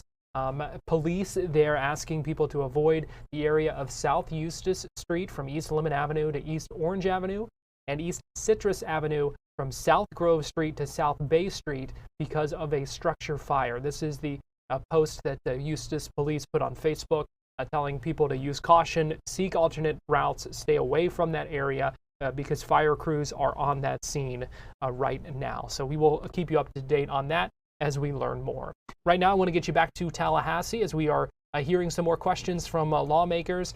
Speaking to Darren Norris, mostly, who has been answering a lot of these questions. He is the Vice Chancellor of the Florida Office of Safe Schools. He has been the subject of many of these questions that we have heard. Chancellor Ray Rodriguez from the State University System of Florida is also there, gave a presentation a little bit ago as well. So let's go ahead and listen back in as this conversation about school and campus safety in Florida continues. How do we transition their mindset so they know that there's a different approach because they are in a different type of an environment? You recognize. Thank you, Chair. I think the answer to that, and it's a great question, I think the answer to that would be incorporated into our orientation process. I know each of our institutions have very robust orientation processes for students who are graduating from K through 12 and coming in to our institutions as freshmen. I would believe that to the question you've asked, they're looking to, in terms of orientation, introduce them to what is different now versus what they've been accustomed to while they've been at a high school in our state, most often a Florida high school. since 90% of our undergraduates are Florida graduates. Thank you. And Chancellor, how many students are we talking about over the entire system? We have 420,000 students. We're the second largest system in the country. Thank you. And I would imagine that one of those processes that you spoke about would be like messaging, because I believe that's encompassed on every campus, that once there is some sort of emergency or any sort of alert, that all of the students that have a phone number within the system are texted or messaged with each respective alert or incident. Is that correct? Chair, that is correct. And going back to the incident on April 17th at FSU, when I was talking about things that worked, their notification system would be one of those things. As soon as the 911 call went in, the alert was given, and it goes out through, if you have a cell phone and you've signed up, you get the text and the notification that way. You get it via email, and you also, there's physical items on campus like lights and sirens that go off. And so all of that was activated, which is how the students knew we're now in an active shooter situation and to secure themselves. And that happened very quickly. I would say that's probably a very effective system. I believe you probably feel that way, but I certainly feel that way after speaking with a number of faculty members and also students, not just at FSU, but also down at Miami-Dade and everything else, that's quite an effective system. I would agree with that. And one thing I'd like to add, going back to the representative's question, is on our campuses, we also have the way, clearly one of the things that they learn as they go through orientation is that we have a campus police department, not just a school resource officer, but an entire department. They're notified how to contact that police department. Right. And they're often educated as well that there are mechanisms on campus, physical mechanisms where a student can summon a police officer without necessarily having to use their phone or make a phone call. They're trained on through orientation on how to do that as well. Yeah. Representative, follow-up? Excuse me, I appreciate that. I was just curious, if I'm somebody new coming to campus, I don't necessarily know where to go. And so I was curious if that was a part of the orientation. If you're in these areas, these are the buildings you're looking for in which to go to for safety. So thank you for that clarification. My second question actually ties into one that I asked the Vice Chancellor. As you have had or continue to have conversations about threats, what are some of the anticipated threats that you're looking at and concerned about and trying to address today? You're recognized, sir. Thank you, Chair. The big exercise that came out of our summit, and I've alluded to this, is we have identified in terms of a lockdown what we need in order to ensure that all of our buildings have the ability to lock from the inside. I'd say that's our top priority, is to give our students the reassurance that we have the ability to do that, whether they're in a new building or an old building. In terms of threats that are occurring, one of the other things that came out of our summit was we had a speaker, law enforcement officer, a sheriff down in Lee County, who has put up essentially a real-time crime center. And one of the things they do is they monitor social media. And they do this, they've got keywords that they're searching on. He may even be using artificial intelligence for all I know, but they're honing in on keywords that indicate that there's a potential threat, whether it's to a K through 12 school, the local member of the Florida college system, Florida Southwestern State that's in Fort Myers, or Florida Gulf Coast University. And if they pop a threat that they found, they will notify the institution to make them aware of it.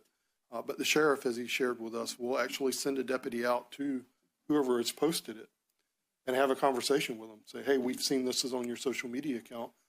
Let's talk about this. And so they take a very active approach. They, at least in Lee County, they've been very good partners with both the college and the university system in terms of identifying that and responding quickly. But social media is, what I would say is, in this day and age, it is rare. I'm not going to say it doesn't happen, because I look back at the FSU shooter and he wasn't on anyone's radar. He'd been a student at Tallahassee State. He'd actually served on the Youth Advisory Committee for local law enforcement. He just wasn't on anyone's radar and had not put anything out there to indicate he was a threat.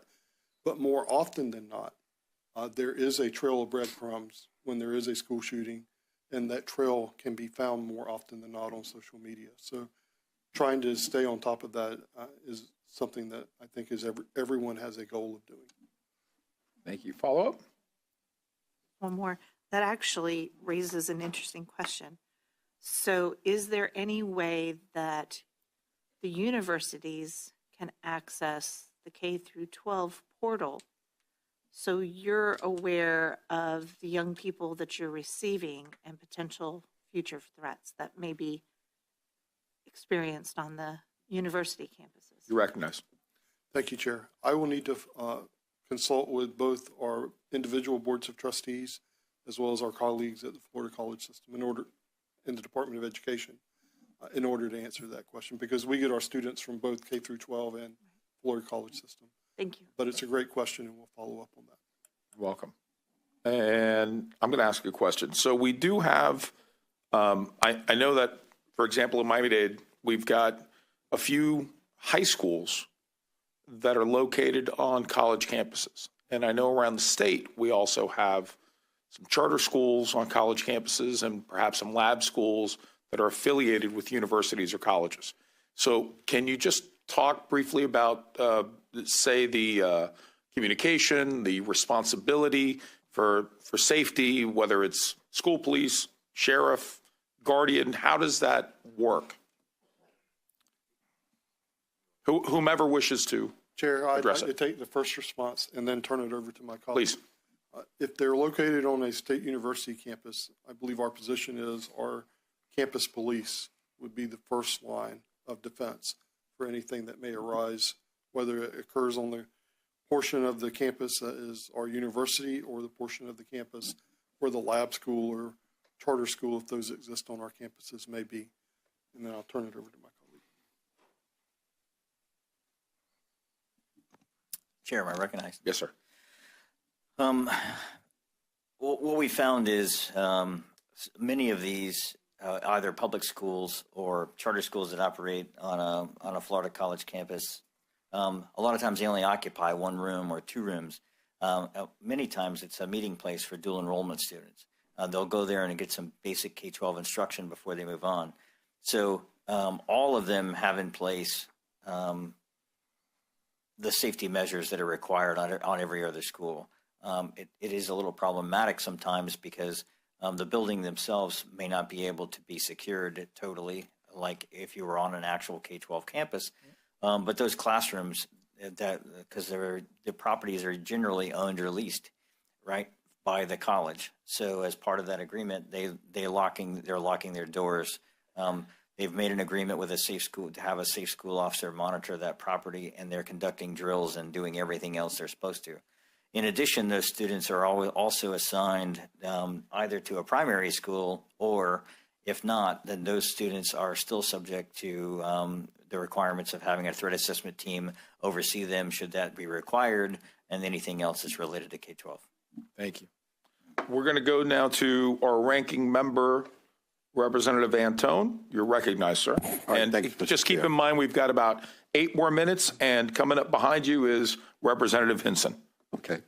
And real quick, so at Florida State, the shooting took place, I think, on a Tuesday, which is the day before Wednesday, Marketplace Wednesdays, which is when you have all your Greek organizations out there.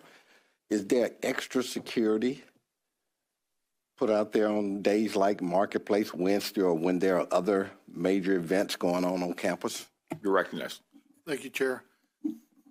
It is my belief that where there are events that are going on, FSU has a greater, and I would say this for our other institutions as well, a greater presence.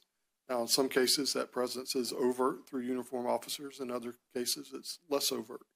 But where there are events that are occurring on our campuses, I can assure you that our campus police have eyes on the scene. Follow up, sir? This is for the Vice Chancellor. So right after Columbine, the senator I work for assigned me to work with Orange County Public Schools and the Sheriff's Office to determine how many students had been arrested. And so when they did a quick scan, 10,000 students had been arrested. And again, that's 25 years ago. 5,000 students had been arrested 5 times. And then about 2,500 students that have been arrested at least 10 times. So rape, burglary, robbery, what have you.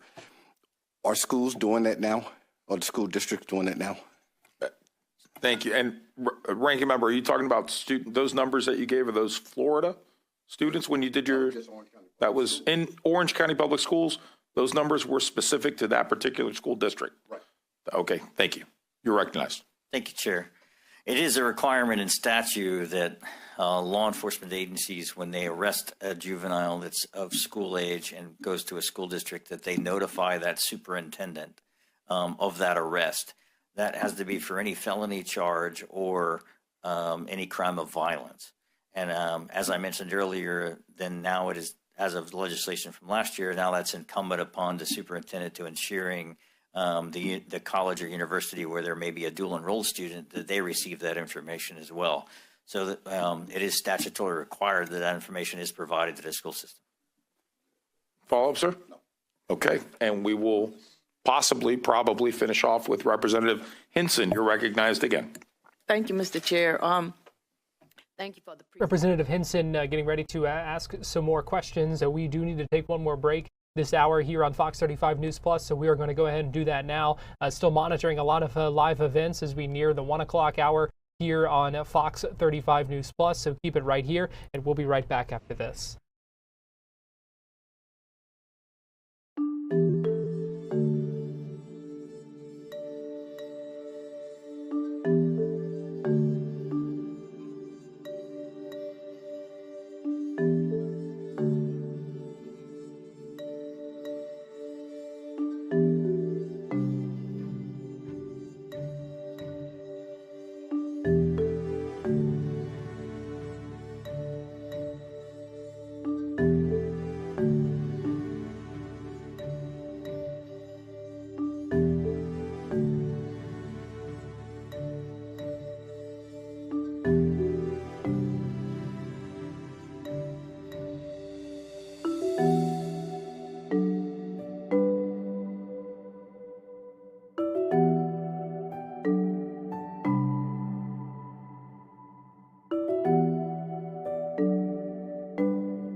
You're watching Fox 35 News Plus, streaming on Fox Local. Well, good afternoon to you. Welcome back into Fox 35 News Plus. Garrett Weimer here, and thanks for joining us on this Thursday afternoon, live on Fox Local and on YouTube. We are nearing the 1 o'clock hour, and we appreciate you joining us here on what is proving to be a very busy day.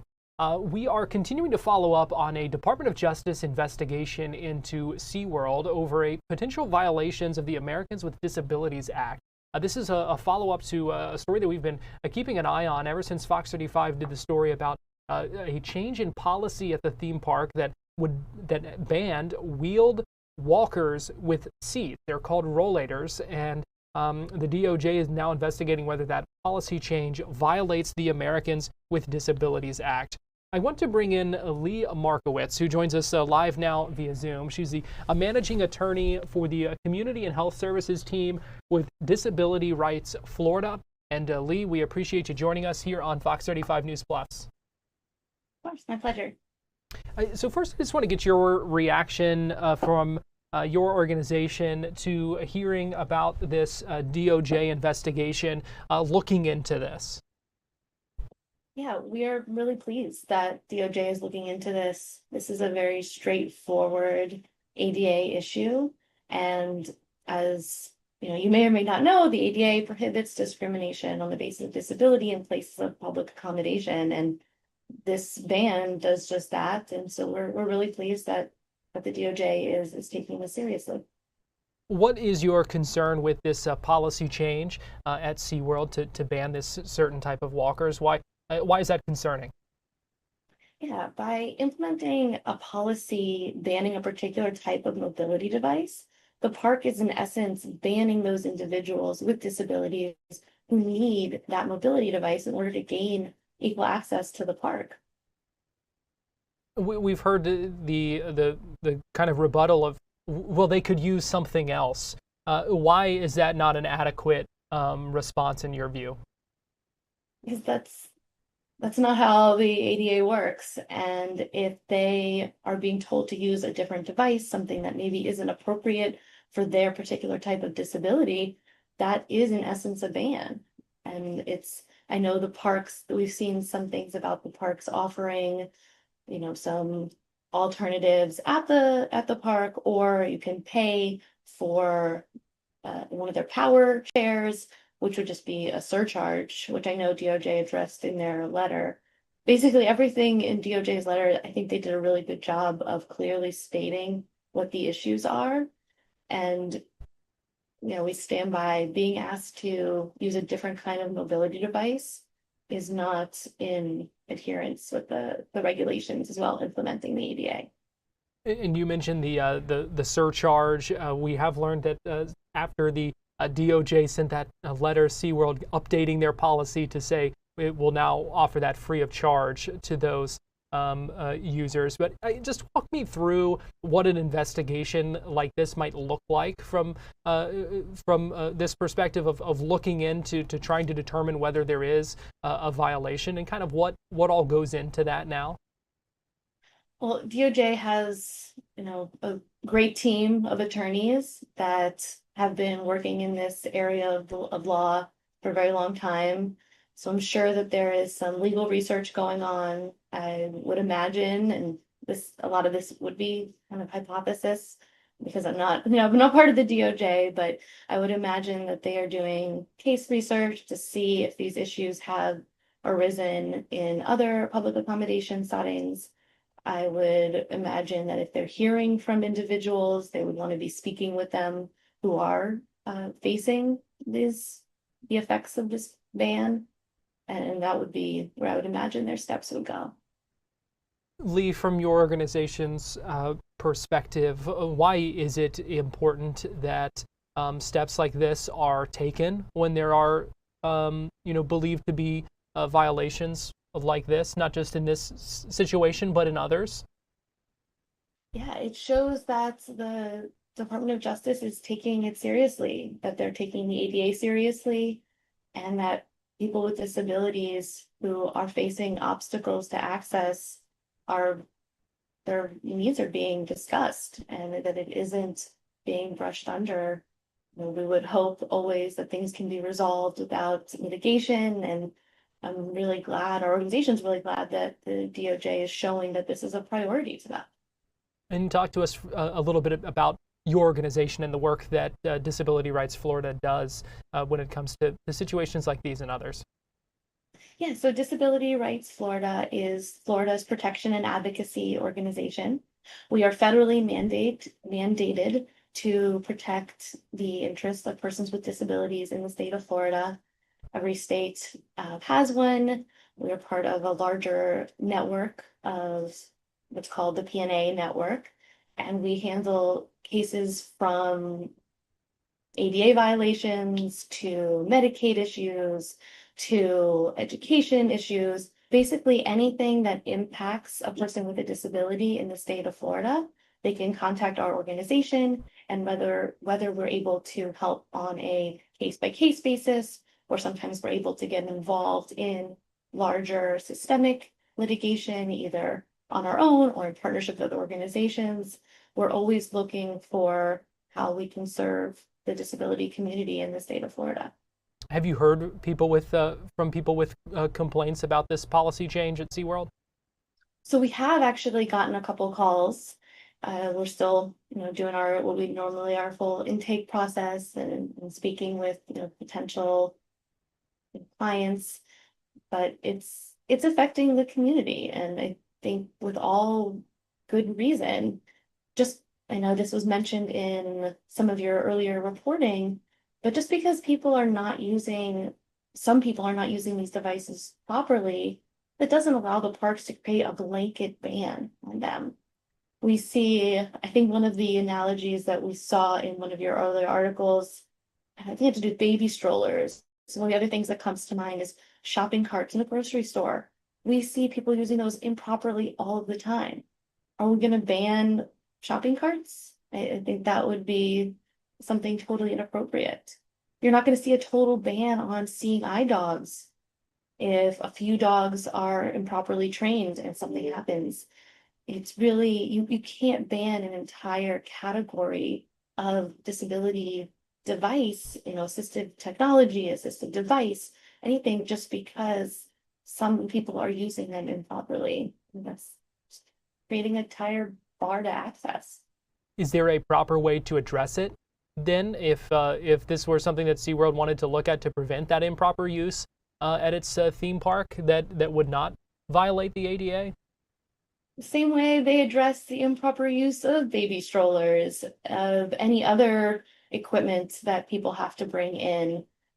Their employees see it being used improperly, making sure your employees are properly trained. There's so much that can be done with proper training that would avoid violating the ADA. What's your message to people who this may not apply to, as to why they should care about this? Just the same way they want to be able to have access to these accommodations, these amusement parks with their families.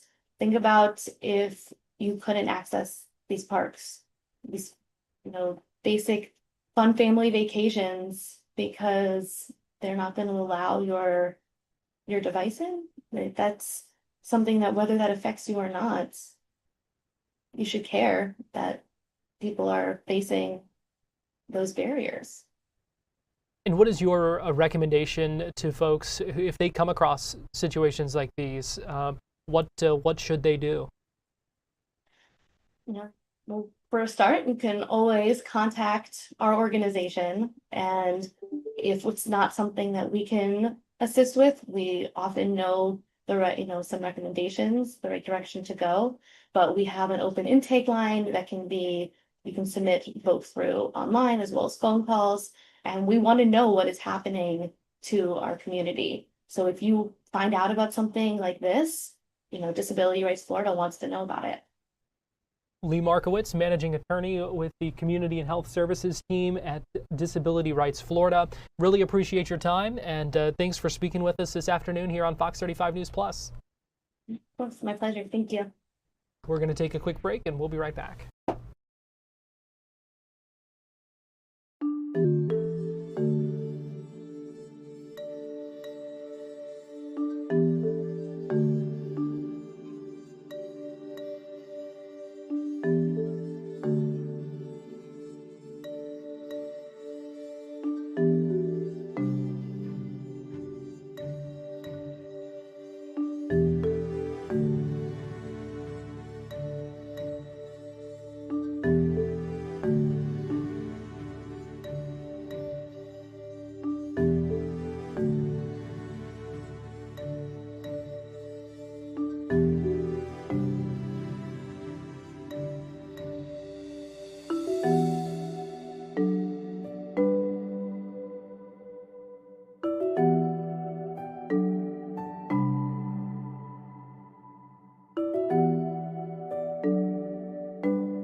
You're watching Fox 35 News Plus, streaming on Fox Local. Welcome back into Fox 35 News Plus. Garrett Weimer here, and thanks for joining us on this Thursday afternoon, live on Fox Local and on YouTube. Right now, we are still standing by, expecting to hear from President Trump shortly at this signing ceremony for a peace deal at the U.S. Institute of Peace in Washington, D.C. We are also standing by because Fox News reporting that we're expecting an announcement shortly from the Department of Justice about the arrest of the D.C. pipe bomb suspect. Throughout the morning, we've seen a lot of FBI activity at the home of that suspect in Northern Virginia, and so we're keeping an eye on that as well. Also hoping for an update in the next little bit from the Eustis Fire Department about that fire that is closing down roads and apparently a large scene there in the city of Eustis. Police asking folks to avoid that area. We told you about that just a little bit ago. So a number of things that we are monitoring right now and keeping an eye on as we now approach quarter after 1 o'clock this afternoon here on Fox 35 News Plus. I want to also direct your attention to a hearing that happened earlier on Capitol Hill where we heard from Congressman Mike Herodopoulos, a Republican from Florida's 8th Congressional District, who was chairing a House Subcommittee on Space and Aeronautics hearing, essentially talking about the space race, the new space race here in 2025, and that is the competition with China for supremacy of space and leadership when it comes to space efforts and initiatives and missions to the moon and Mars and all that kind of thing. So there was a hearing specifically looking at that. I want to play for you, actually. Before I do that, it looks like President Donald Trump has stepped up to the podium in Washington, D.C. Let's go ahead and listen in. It's our first occasion in this building using it for peace, and it's all about peace, and it's a great honor. And Marco, you've done a fantastic job in getting it ready, but it's a spectacular building, and we all appreciate it. And very importantly, we're settling a war that's been going on for decades with millions and millions of people killed. And these two gentlemen spent a lot of time backstage talking to each other, and over at the Oval Office. We were at the Oval Office together. It was beautiful. And I think it's just a very important day. And we have other leaders from other countries. And you said such beautiful things. I'd love to have you come up. We'll finish up, and then I'd love to have you come up, and if you could issue the words that you just issued backstage. It usually doesn't work, you know. It usually never happens. They said, oh, they said it much better before, but you will probably do better up here. But I'd love to have you say how you felt, because it is an amazing day. Great day for Africa, great day for the world, and for these two countries. And they have so much to be proud of. And I want to thank the leaders. I want to thank you very much. It means maybe more because we are here together for the first time ever in this building. Brand new, beautiful building. I don't want to tell you how much it costs, because I hear it's a lot. Okay? They don't build inexpensively here. But I just want to thank you very much. So please sit down, everybody. I want to thank everybody for being here. It's a momentous occasion. It's truly incredible setting. It's very few places I've seen like this. In this holy season, we prepare to celebrate the birth of the Prince of Peace. We have come to the U.S. Institute of Peace to sign a historic agreement that will end one of the longest-running conflicts anywhere in the world, with far more than 10 million people killed. Today, we commit to stopping decades of violence and bloodshed and to begin a new era of harmony and cooperation between the Democratic Republic of the Congo and Rwanda. I want to thank the two courageous leaders. They are courageous leaders. They really are courageous leaders, great people. President Tshisekedi of the Democratic Republic of the Congo and President Kagame of Rwanda. They are amazing people, and they had stories to tell me that were incredible. Really fascinating in so many different ways. sad and beautiful, both sad and beautiful, and today makes them beautiful. I've just held really fantastic meetings with both men and representatives of other countries where we discussed the importance of upholding this new agreement. Very detailed, powerful agreement. I also want to thank several foreign guests and dignitaries in attendance to celebrate this magnificent event, including the President of Angola. Please, would you stand? And so great to see you. Thank you. The President of Burundi. Thank you very much. Great to see you again. The President of Kenya. We have the Olympics here. You know, they do very well in the Olympics, those runners. I don't know what the heck you do with those runners, but they are very good. I've been watching them for a long time. So we have the Olympics coming to the United States. You know that. Thank you very much. And you'll come as our guest. Thank you. And the President of the Council of Ministers of Togo. Thank you. Thank you very much. The Vice President of Uganda. Thank you. It's such a beautiful color. All these guys are wearing these dark suits. You just stand out for a lot of reasons. You're beautiful. The Foreign Ministers of Qatar. Thank you. Thank you very much. Say hello to my friend, a great man. And the United Arab Emirates. Thank you. Thank you. My regards, right? And the chairman of the African Union Commission, who's done a fantastic job, and thank you for all your help. We appreciate all your help. A special group of people.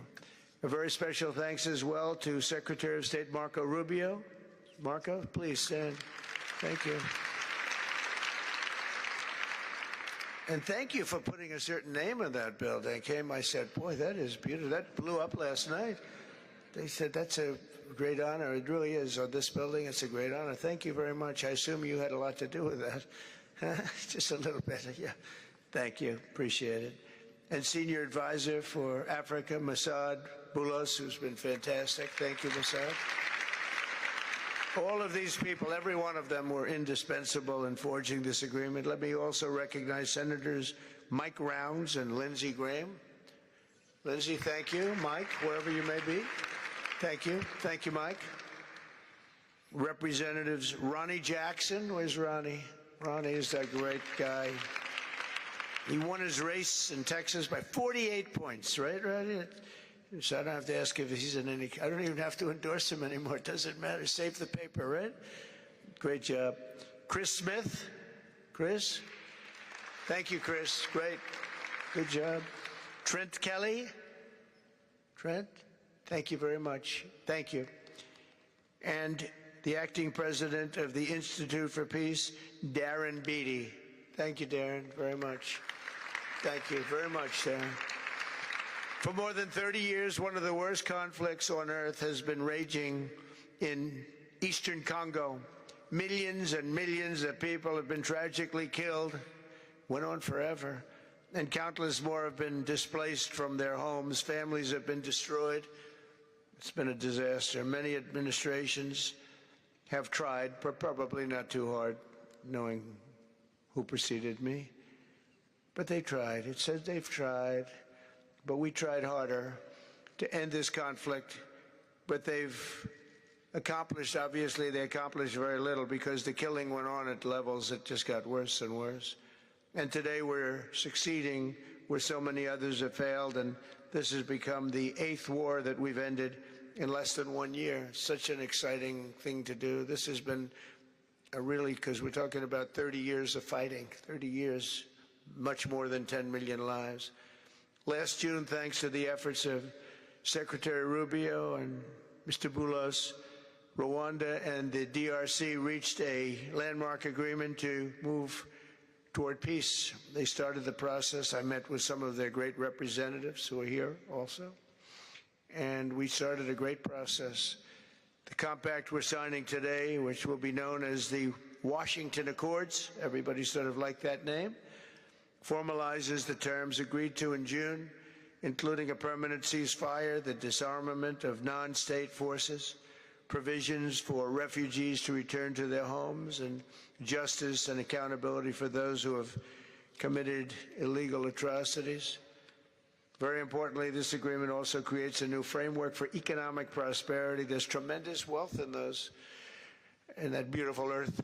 It's beautiful earth, but it was stained badly with blood, tremendous amounts of blood.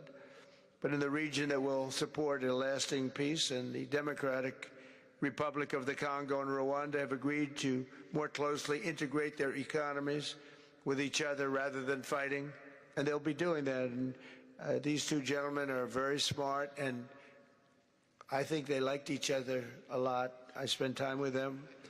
I think they liked some people may be surprised. I really do. I think they've spent a lot of time killing each other, and now they're going to spend a lot of time hugging, holding hands, and taking advantage of the United States of America economically like every other country does. So they're going to do very well, but they do have some very valuable things. They're going to have a lot of money and a lot of success, and I think they're going to get along really well, so I hope so. Thank you very much. Look at them. Look at the way they love each other. Thank you. So I have a lot of confidence in both leaders.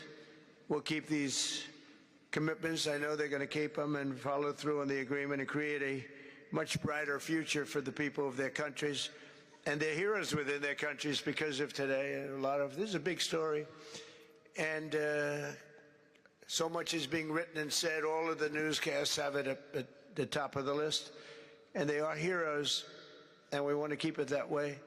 Today, the United States is also signing our own bilateral agreements with the Congo and Rwanda that will unlock new opportunities for the United States to access critical minerals and provide economic benefits for everybody. And we'll be involved with sending some of our biggest and greatest companies over to the two countries. And we're going to take out some of the rare earth and take out some of the assets and pay, and everybody's going to make a lot of money. These are just two of the many new agreements related to mineral supplies that my administration has achieved this year, including with Australia, Japan, Kazakhstan, Malaysia, South Korea, and many other countries. With all of these agreements, we're forging new economic security partnerships that protect the interests of America and our friends and partners, and a core feature of my administration's national security strategy, a big part of which is the tariffs. We're taking in trillions of dollars in tariffs. Nobody's ever seen anything like it, and it's given us really great national security. We'll be paying down debt. We'll be making distributions to people, and we're really doing a job.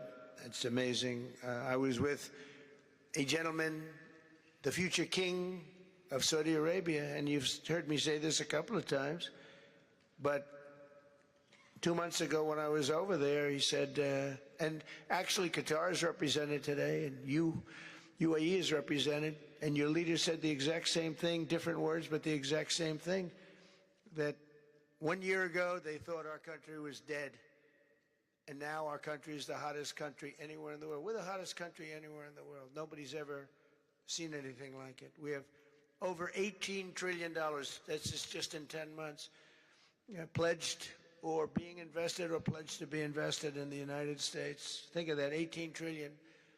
The highest amount we've ever had is 1.5. Under the Biden administration, they did much less than 1 in 4 years. Think of that.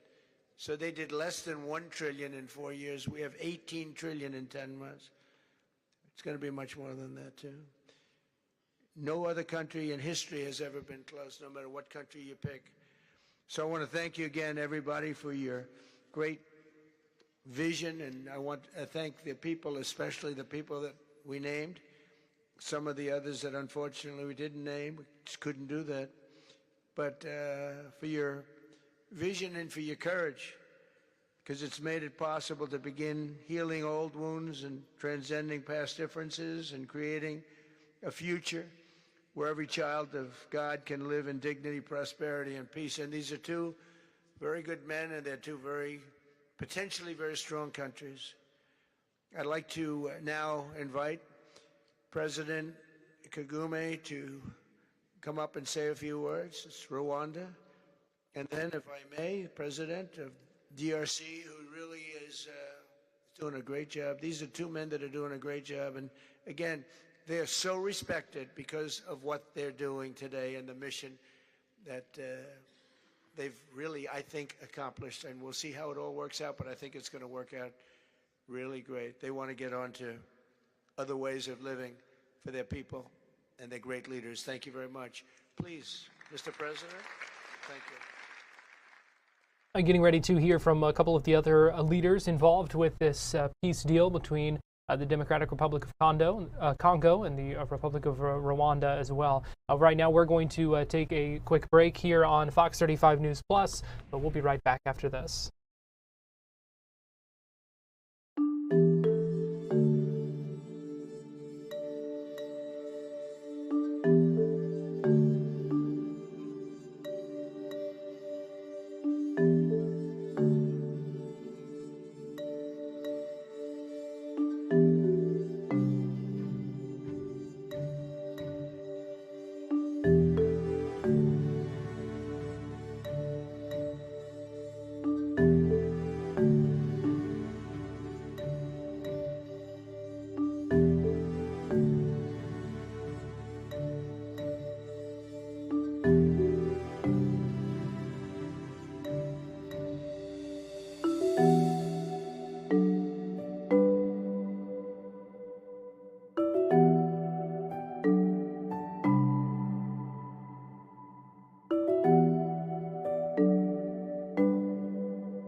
You're watching Fox 35 News Plus, streaming on Fox Local.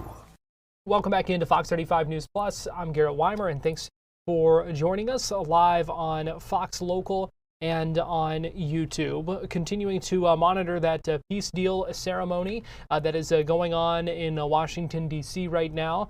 President Trump has ceded the podium to another speaker, hearing from the president of Rwanda right now. We are also getting ready for the start of the House Select Committee on Congressional Redistricting that is expected to begin any minute now. Also hoping for an update on a fire in Eustis, and as I mentioned at the top of the hour, still standing by for an update from the FBI and DOJ, expected to give some new information about the arrest of the pipe bomb suspect in Washington, D.C. But I did start to tease earlier the space race hearing and discussions from in a committee meeting on Capitol Hill earlier today, where we heard from Congressman Mike Herodopoulos, who gave some opening remarks about the U.S.'s leadership in space and why it's important not to cede that to China.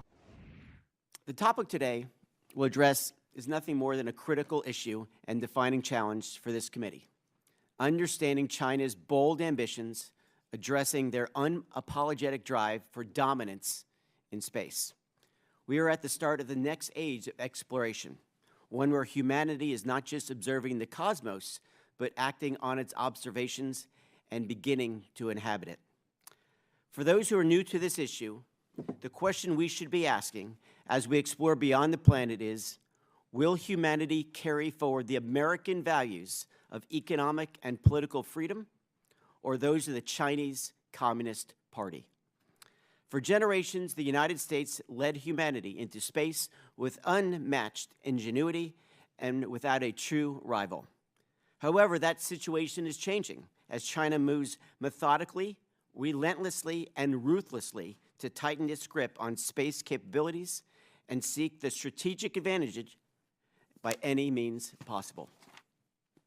History reminds us that great power competition shapes the destiny of civilizations. Just as the rivalry between Spain and Great Britain defined oceans in the 16th and 17th century, the competition between the United States and China will define the space domain today. Whoever leads beyond Earth will shape the future of Earth. Let's go back to 1957. China's ambitions goes back decades. Moments after Sputnik shook the world, Chairman Mao declared, "We too will make satellites." That declaration ignited a vision that has never faded.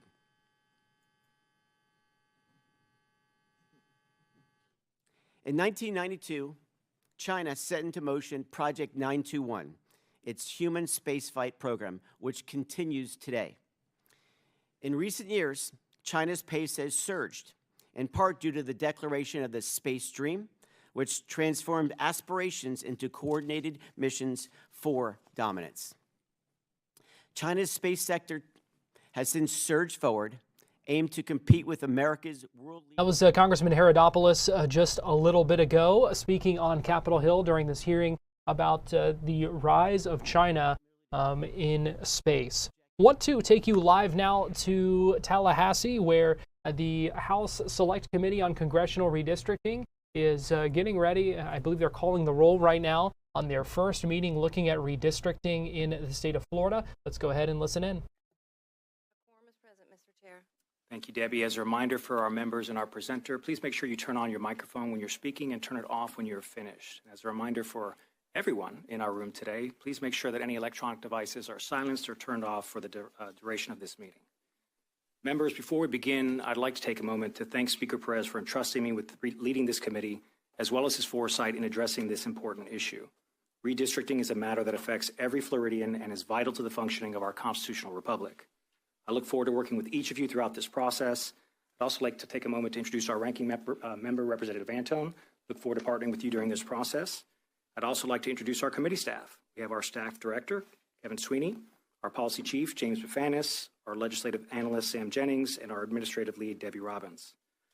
Members, since this is our first meeting, we're going to be focusing on an educational and introductory scope, and therefore we're going to be highly focused on a few key elements of this process. Today, we will have a presentation by the House's outside legal counsel, Andy Bardos, on the building blocks of redistricting. I intend for this to be the start of a healthy discussion about the foundations for our work ahead. As a housekeeping note, today's presentation is more of a listening and a learning session, so we will not be taking public comment today, but I do intend to at future meetings. Before we get into that, I'd like to lay out a brief history of how we arrived here today and how things will look going forward. Florida's current legislative and congressional maps were enacted in 2022 following the 2020 census.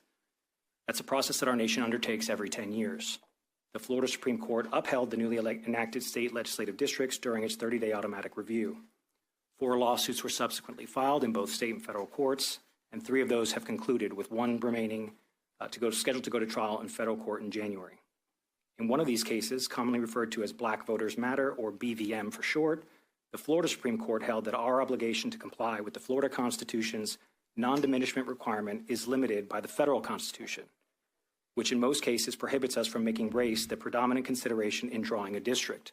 In other words, the non-diminishment requirement must yield to the extent it requires us to make race the predominant factor in the design of a district. While that decision upheld our current congressional map, it raises new and important questions about the interplay of redistricting requirements in federal and state law, which we'll delve into further next week. Additionally, most of you also likely know that we are currently awaiting decision from the United States Supreme Court that may affect how states factor in race in redistricting. We don't know when that decision may come or what it may bring, but as a result, that is something we may also factor into our work as a committee. Exploring the questions raised by the BVM decision now, at this mid-decade point, will allow us to receive legal guidance from our own Supreme Court without the uncertainty associated with deferring those questions until after the next decennial census and reapportionment. And because the opportunity to explore these questions was unexpected, our scope is limited to reviewing our congressional map.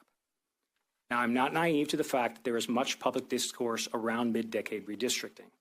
Let me be very clear. Our work as a committee and as a legislative body is not directed by the work of other states or partisan gamesmanship. We may ultimately decide to propose a new congressional map based on our exploration, or we may not. But if we do, we will do so in a timely manner.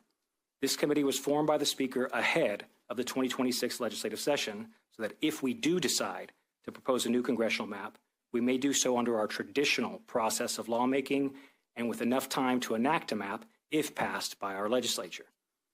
Given the fact that we are less than a year away from the election, not to mention the fact that the candidate qualifying period for federal office is in late April, it would be irresponsible to delay the creation and passage of a new map, especially until after session. It would also be irresponsible to any who are called to civil service, and most importantly, it would be irresponsible to the citizens of Florida. In order for us to dive into these topics, we need to have an understanding of the redistricting concepts and legal standards that govern how we analyze and draw districts. Mr. Bartos will provide us with helpful information on the concepts and legal standards that guide the map drawing process, so that you will be well equipped to contribute to the work of this committee. Looking ahead, we may decide to produce a work product as a committee based on our exploration.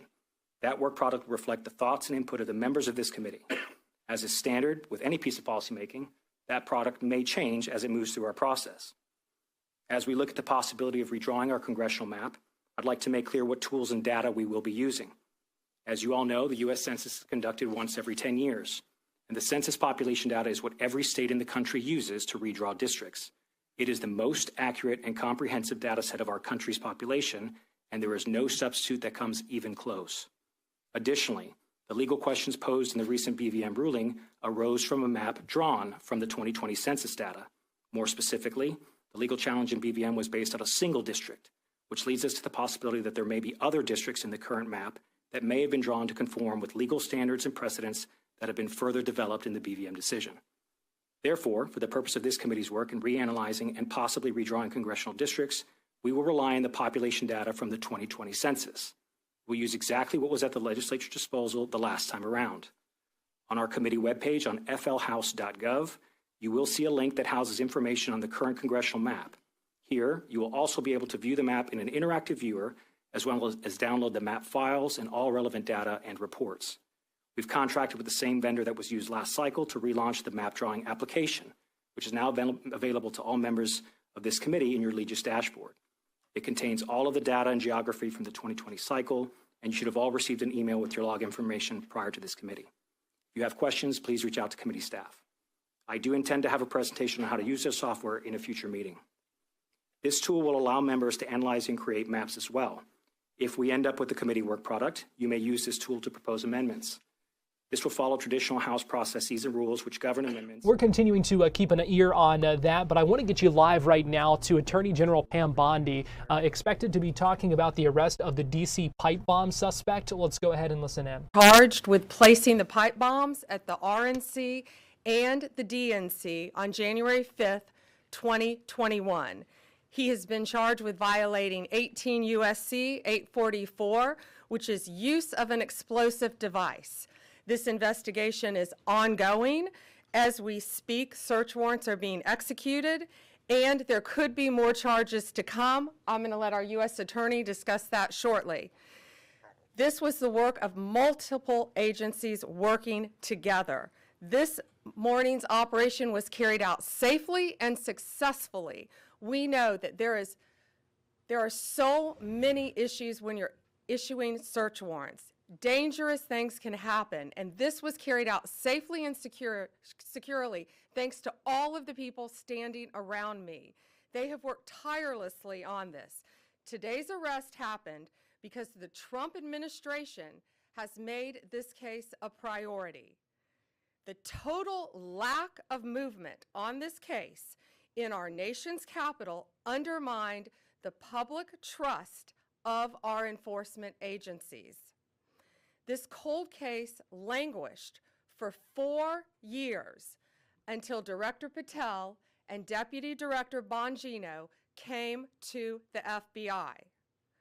The FBI, along with U.S. Attorney Pirro and all of our prosecutors, have worked tirelessly for months, sifting through evidence that had been sitting at the FBI with the Biden administration for 4 long years. Let me be clear, there was no new tip, there was no new witness, just good, diligent police work and prosecutorial work, working as a team along with ATF, Capitol Police, Metropolitan Police Department, and of course, the FBI. We are working every day to restore the public's trust. We hope that today is a significant step towards that progress. We'll share more information when we can and when it unfolds. I cannot stress enough how hard Director Patel and Deputy Director Bongino have worked for months to make our nation's capital safer and to make our country safer. I'd like to introduce now Director Patel. Thank you, General. When you attack American citizens, when you attack our institutions of legislation, when you attack our nation's capital, you attack the very being of our way of life. And this FBI and this Department of Justice stand here to tell you that we will always refute it and combat it. We will provide the safest country the nation has ever seen under President Trump's leadership here. And that's what we did here today with great resolve on a case of massive public importance, as it should be. An individual who is now alleged to have placed multiple explosive devices to blow up multiple people and multiple officials, innocent civilians, is now arrested thanks to the brave men and women of the FBI and the interagency. I want to take a moment to thank the Metropolitan Police Department, the United States Capitol Police, our brave prosecutors, the Department of Justice, and our leader, Attorney General Pam Bondi, and U.S. Attorney Janine Pirro, whose relentless work on this case made this possible. As the Attorney General said, we did not discover any new information. What we did, an investigation spearheaded by the Deputy Director and the ADIC of our Washington field office, brought in a new team of investigators and experts, re-examined every piece of evidence, sifted through all the data, something that the prior administration refused and failed to do. As a result of that, we generated numerous investigative leads, executed multiple legal process with our U.S. attorney partners, and came to this conclusion today. And that is why we were able to safely secure this individual into custody. Remember, we are dealing with an individual who is alleged to have made bombs. We cannot do this sort of takedown in haste because it endangers the lives of law enforcement. And this FBI will never allow the lives of law enforcement and our prosecutors to be put in jeopardy. This execution was flawless in terms of teamwork, resilience, and just a good old-fashioned way of police getting the job done. When you let good cops be cops, this is what happens. I'm eternally grateful to the team behind me, to the leadership at the FBI who made this possible. But I do want to highlight, when I introduced the deputy, he made this case and so many others, including Summer Heat, his priority to come in here and solve it for the American people. And today, I'm proud to stand here before you and say, we solved it. He will have his day in court. The American public and the world will learn even more information through the legal process. As we have committed under this Attorney General, we are the most transparent law enforcement operation in U.S. history, but we are also going to make sure accountability is delivered to its fullest extent. And that happens in the courts of law with our U.S. attorneys and our prosecutors. So we will divulge information when it is prudent and constitutionally permissible, while upholding the safeguards of this case to make sure that the people that this individual intended to victimize get the accountability they deserve, and most importantly, to deliver on President Trump's promise to secure our nation's capital and the rest of the cities in this country to make sure that Americans are allowed to go out free and securely in their neighborhoods, and that people around the world are allowed to visit our nation's capital, and they now have that trust thanks to the leadership of the FBI, the Washington Field Office, and I'm honored now to introduce to you Deputy Director Bongino, who spearheaded this investigation. Thank you all for being here for this critical investigation we've been working on for a very long time. We deeply appreciate it. Thank you for the kind words, Attorney General and Director. I appreciate it. Folks, this is what it's like when you work for a president who tells you to go get the bad guys and stop focusing on other extraneous things not related to law enforcement. This is what happens. We had a great team. I know it's said a lot in this business. It was a team effort. It becomes cliche, but cliches are useful for a reason because they matter. And this was a team effort. The director and the attorney general emphasized that it was not a new public tip this came from. This was our internal work at the FBI. And I want to just really express my sincere. Well, it appears we may have lost our feed there from the Department of Justice and FBI news conference. Hopefully that will come back for us here in just a minute. We are going to take a break right now here on Fox 35 News Plus while I try to find another source for that. So we'll be right back after this here on Fox 35 News Plus.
You're watching Fox 35 News Plus, streaming on Fox Local. Welcome back into Fox 35 News Plus. It looks like we do have our feedback for the DOJ news conference talking about the D.C. Pipe bomb arrest. So let's get you there live right now as they discuss that. Are dangerous, not because of the potential loss of life, damage to property, or injury that they can cause, but also because they are tools that terrorize our community. Fortunately, these bombs did not explode, although they certainly could have. But make no mistake, the alleged pipe bomber did terrorize our community. Today's actions underscore the long memory and the long reach of the FBI and our partners. I know some people had given up on finding the perpetrator, but not the FBI and not our partners. We do not forget, we do not give up, and we do not relent. Though it had been nearly 5 years, our team continued to churn through massive amounts of data and tips that we used to identify this suspect. I want to thank Director Patel, and Deputy Director Bongino for their leadership and for providing us the resources and the personnel to reevaluate all of the data that we had. We dove into more than 3 million lines of data to come up with this suspect. Director Patel, Deputy Director Bongino, thank you for your support, thank you for your passion, and thank you for your investment in this investigation. From me, on behalf of the investigators, the Washington Field Office, and all of our partners, thank you. I'd also like to thank Judge Pirro. Judge, your team and you are absolutely amazing. You're the type of prosecutors and U.S. attorney, that all of the investigators across the country want to work with. They're hard-nosed and they're aggressive, and thank you for that. I'd also like to thank the American public for providing tips and leads, not just on this case, but every day on cases across the country that are being solved by law enforcement.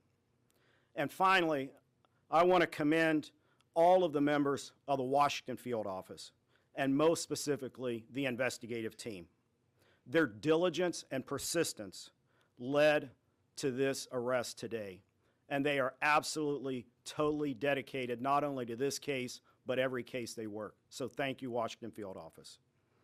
Last, I will say our work is not done. The FBI will continue to pursue every lead and use every resource that we have to ensure that the DC pipe bomber is brought to justice. Thank you.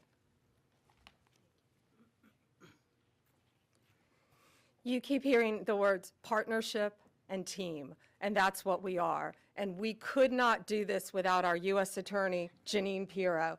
Jeanine, from day one, has worked tirelessly for our country and for our nation's capital. It's my honor to introduce my friend, U.S. Attorney Jeanine Pirro. Thank you very much, Attorney General. And you have been listening to a lot of thank yous and a lot of gratitude. The reason that we're thanking each other to the extent that we are today is because we have seen in this case an incredible collaboration around the clock, in the middle of the night. It doesn't matter. We call each other, we make contact, they need a warrant, they need something, someone wants legal advice. These are the men and women who never give it up. You hear about government employees, but I don't know if you really realize what it is that they do. They are incredible, and this case is big.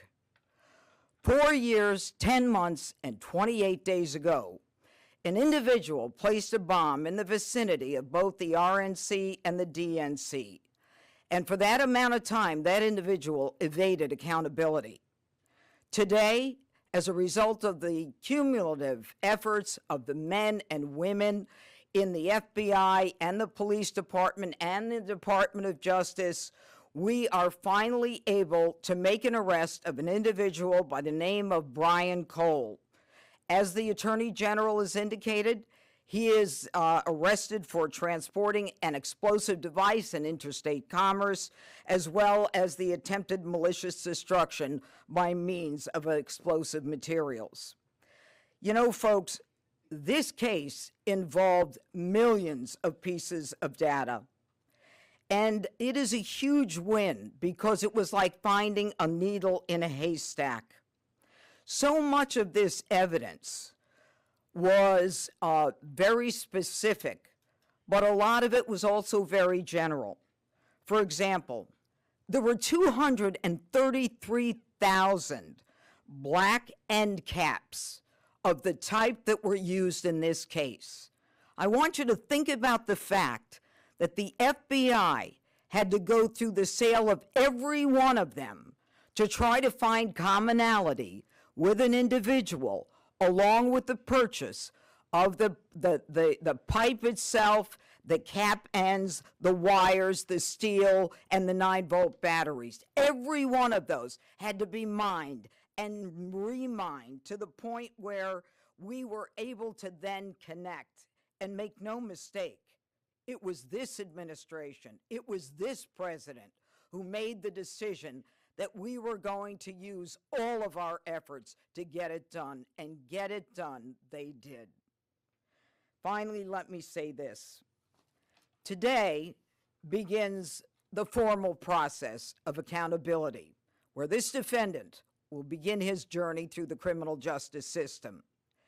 And I pledge to you that the United States Attorney's Office will take this case across the finish line. Again, thank you to the incredible work of the FBI, to the Attorney General, and to our local partners as well. This is a job that I think was well done. Thank you. President Trump's directive to all of us was to not only make America safe again, but D.C., and to make it safe and beautiful. We could not have done that without our partnership with Mayor Bowser and Chief Smith. It is my honor to introduce Metropolitan Police Department Chief Smith. Good afternoon, and thank you, everyone. I am Chief Pamela Smith, Chief of Police of the Metropolitan Police Department. Thank you, Attorney General Bondi, U.S. Attorney Janine Pirro, and FBI Director Patel for having me here today. For nearly 5 years, the agencies standing here today have worked together under the leadership of the FBI to locate our suspect who is responsible for the 2 pipe bombs that were placed around our city. MPD members assigned to the FBI's Joint Terrorism Task Force have supported this case from the beginning. That supports include looking, reviewing, and going through countless, probably thousands of hours of CCTV footage from around the DNC and RNC headquarters, and they followed up on hundreds and thousands of leads from members of our communities. What I will say today is that Washingtonians can rest easier today knowing that the suspect responsible for this act is now in custody. This morning's arrest is yet another reminder that committing any act with the intention of harming the residents and visitors of the District of Columbia will result in your arrest.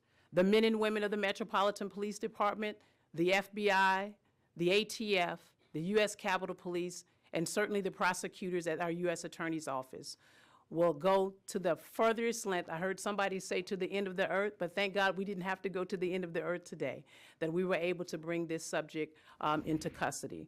I want to commend the men and women of the FBI and the members of the Metropolitan Police Department and all of the agencies who are standing behind me today on a job well done. I will turn it over now to Attorney General Bondi. We're going to take some questions. Just remember, as I said in the beginning, this is ongoing. It's very active. The search warrants are still being executed. Many charges potentially to come. So just keep that in mind when asking your questions. Jake, Fox News. So you said it had been nearly 5 years, we all know that, and that you said there had been no new evidence. So can you say anything about the evidence that actually did lead to this arrest? And then secondarily, you're talking about additional charges possibly. Can you say what those you might be considering, or terrorism charges, or what? We can't discuss new charges, of course, yet, ongoing. But what I will say is this is why this was so incredibly important, more than any other case, is this is in our nation's capital where this happened. And now, thanks to the FBI, we know that this defendant was living just miles away from here in Virginia. Attorney General Pam Bondi announcing the arrest of the D.C. pipe bomb suspect. Getting ready to take a break here on Fox 35 News Plus. I want to let you know at 2 o'clock we're expecting an update on this fire in Eustis. Again, that news conference is supposed to begin in just a couple of minutes. We're going to take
Florida Live starts now.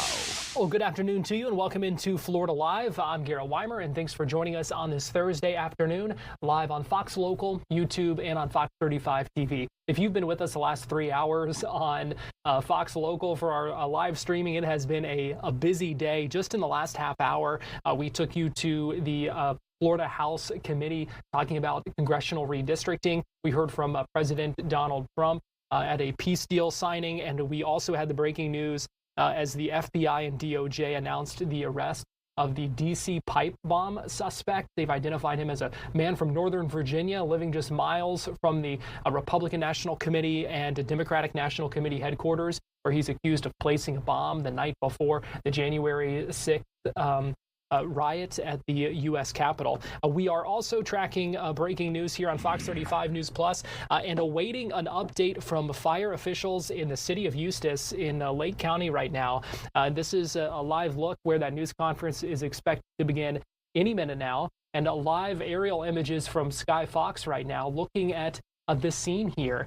This is a scene that we first told you about as breaking news earlier this morning on Fox 35 News Plus, because the police department has been warning folks to stay out of that area. South Eustis Street from East Lemon Avenue to East Orange Avenue, and East Citrus Avenue from South Grove Street to South Bay Street, because of some sort of fire there. You can see the debris that has littered the ground there. It looks like there may be some windows, glass that has shattered and been blown out at this building. Again, we're expecting an update any minute now from the fire chief, Mike Swanson, expected to give us an update. In fact, I believe he's approaching the podium right now to talk more about what we know with this scene and this investigation.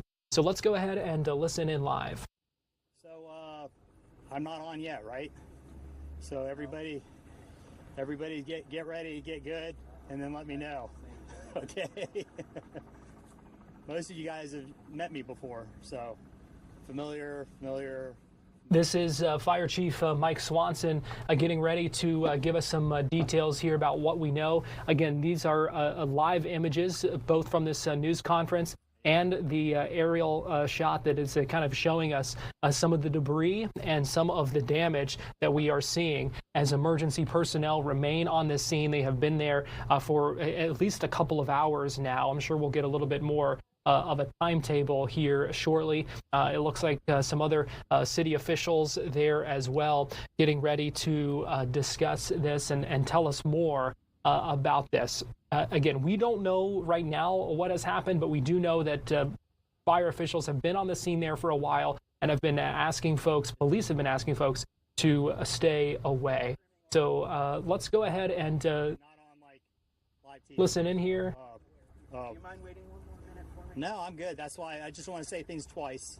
So that's, if we're not live, like trying to catch a TV channel, I'll go when you guys are all ready. Well, it appears that they may be holding off for a minute on this update. I'm trying to figure out and see here. What is the actual address to the building? All right, it seems like we may be holding off for a minute with this update. But hoping for some new information any minute now about this fire to tell us a little bit more about it. Again, you're getting a pretty close-up view there from Sky Fox showing it. You can see quite a bit of debris. I see a trash can on its side. It looks like some furniture, some other items there. And as I said, it does appear that there may be shattered glass, some windows or doors even that may be blown out there at this business there in the area of South Eustis Street and South East Citrus Avenue. So now I believe we're getting ready to start. So let's go ahead and listen into Fire Chief Mike Swanson. He is the fire chief in Eustis. So let's go ahead and listen in. City of Eustis. I know everybody likes me to spell my name for whatever reason, so it's Michael, Swanson, Swanson, and I am the fire chief for the city of Eustis.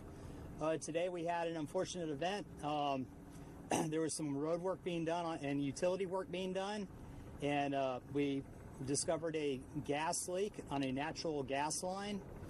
I don't have the full timeline for you detailed out yet because I'm actually walked from the scene to here to talk to all of you. The gas leak was crimped off and contained. From what I understand, the ensuing event occurred after the line was crimped.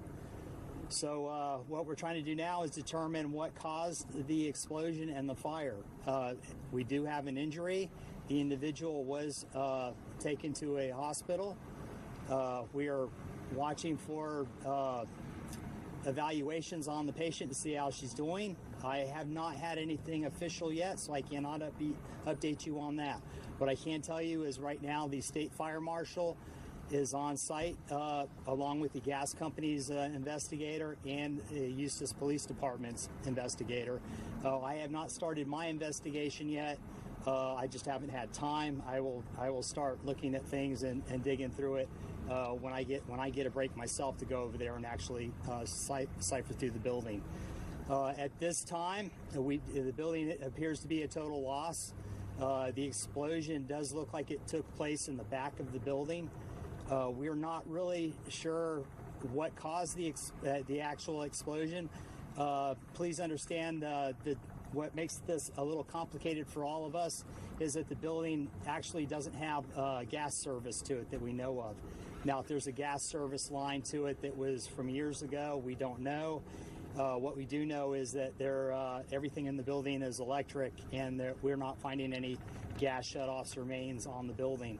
So the fact that the building may have had the incident occur due to the gas leak would be a challenge for us to find out how that occurred. The other part to it is they do have some equipment in the back of the building that they use for soldering and welding and such, because they do work on jewelry and things like that. So we're going to have to take a look at some of that also. And again, I'm just trying to be open and forthright to all of you. We really don't know what actually caused this incident, other than we did have an active gas leak in front of the building. It was not inside the building. We did evacuate.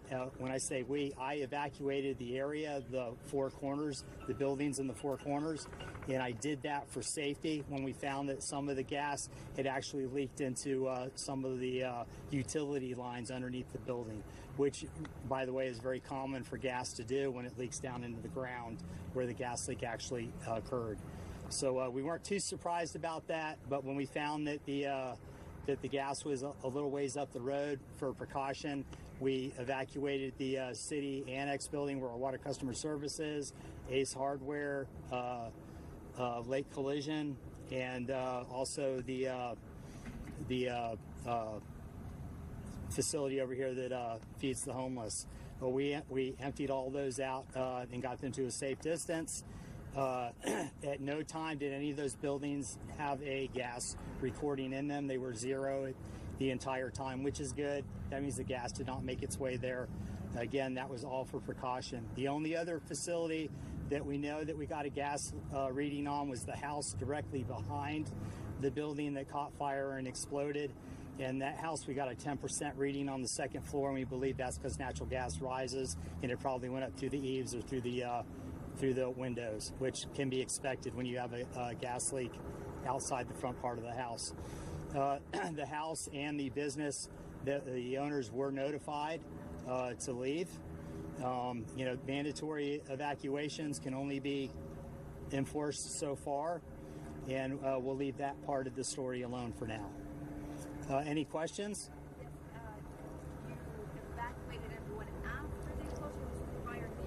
After the explosion. We evacuated the buildings that were immediately around the gas leak, which is normal protocol. We weren't getting concerning numbers at that time, and in fact, when they secured the gas line, we were actually getting ready to demob, and we were still taking readings everywhere. We weren't leaving, but we were actually declining in our response to the situation because they stopped the gas leak. There was no reason to evacuate any of the other buildings until we started pulling lids, and we did find some gas in some of the other lines, and due to the situation that already occurred, I sided on the side of air caution, if you will, and I made the call to get everybody to leave because I don't want things to escalate. I am not a fan of Murphy's Law, and I just thought it was safer for everybody, and everybody had a discomfort level at this time anyways because of the explosion. So it was just a really the right thing to do and a feel-good move.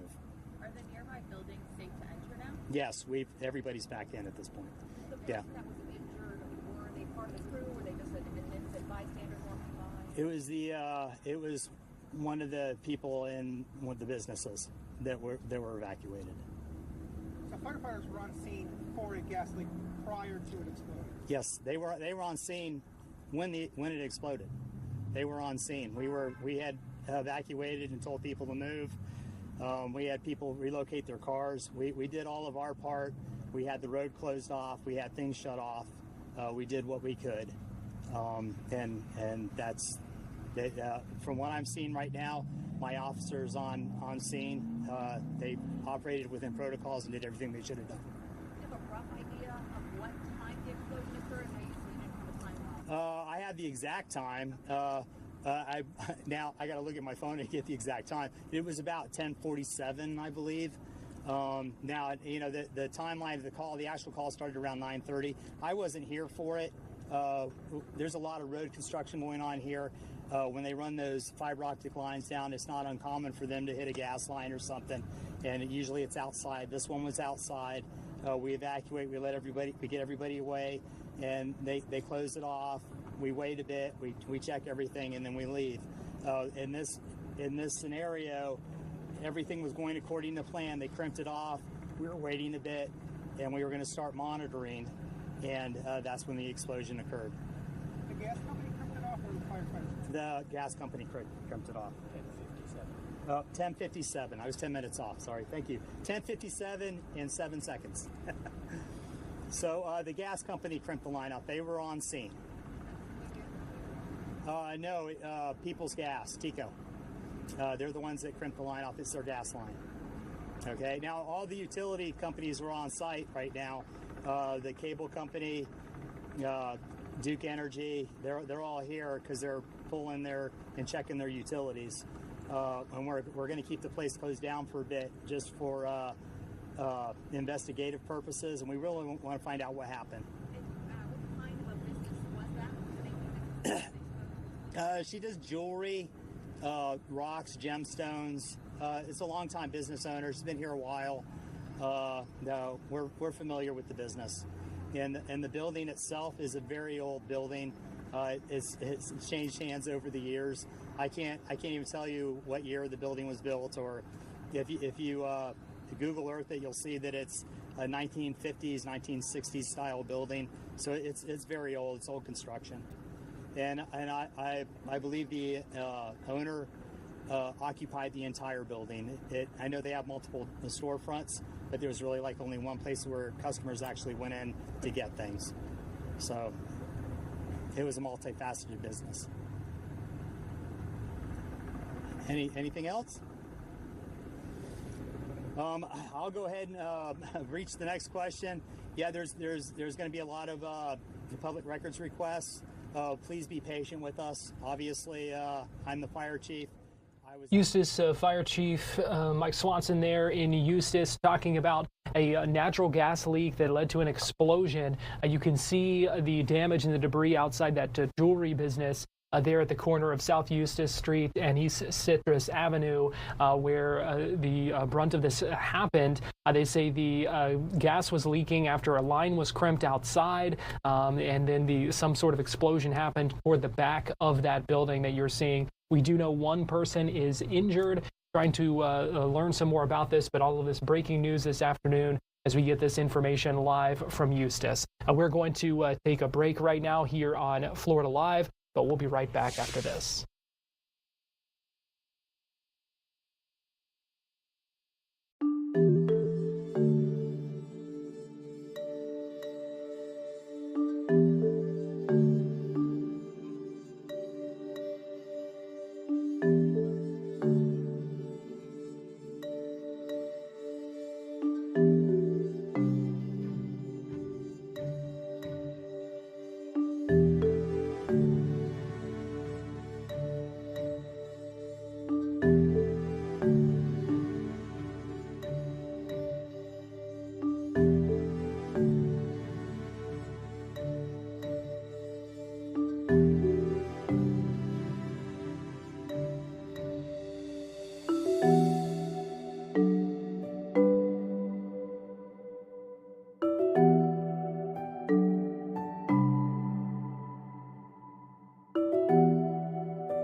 Welcome back into Florida Live. I'm Garrett Weimer, and thanks for joining us on this Thursday afternoon. Time now for our Tampa Connection when we take a look at some of the big stories in Florida's Bay Area. So I want to go to Fox 13 Tampa Bay and senior content producer Nancy Gay, who joins us live now. And Nancy, good afternoon.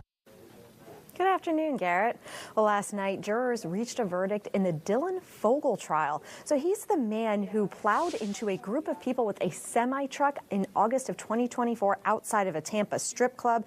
It took jurors just a few hours to find him guilty on all 7 counts, including first-degree murder. So back in August, on August 14th of 2024, Fogel and his friend, who he worked with at a trucking company, went to the Emperor's Gentleman's Club. An employee who also worked security at times testified that Fogel was acting inappropriately with one of the dancers and was kicked out. Now, that employee for the Emperor's Gentleman's Club said he tried to usher Fogel out of the Gentleman's Club, but then Fogel ended up turning, and when he turned, that employee said he picked Fogel up and carried him out under his arms like a toddler.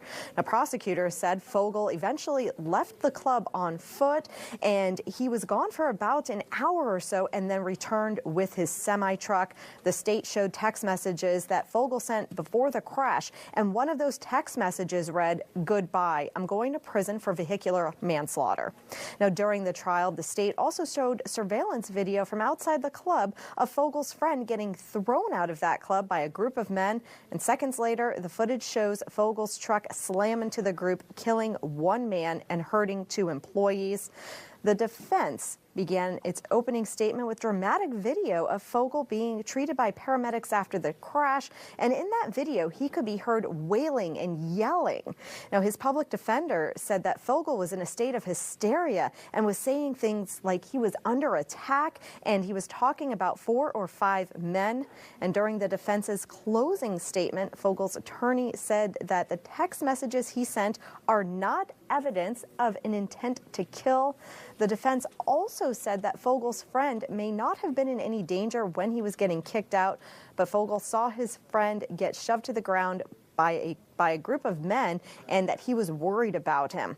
However, ultimately, Fogel was found guilty of first-degree murder, vehicular homicide, DUI manslaughter, attempted first-degree murder, and DUI with serious bodily injuries. And for that first-degree murder charge, he was automatically sentenced to life in prison. Garrett?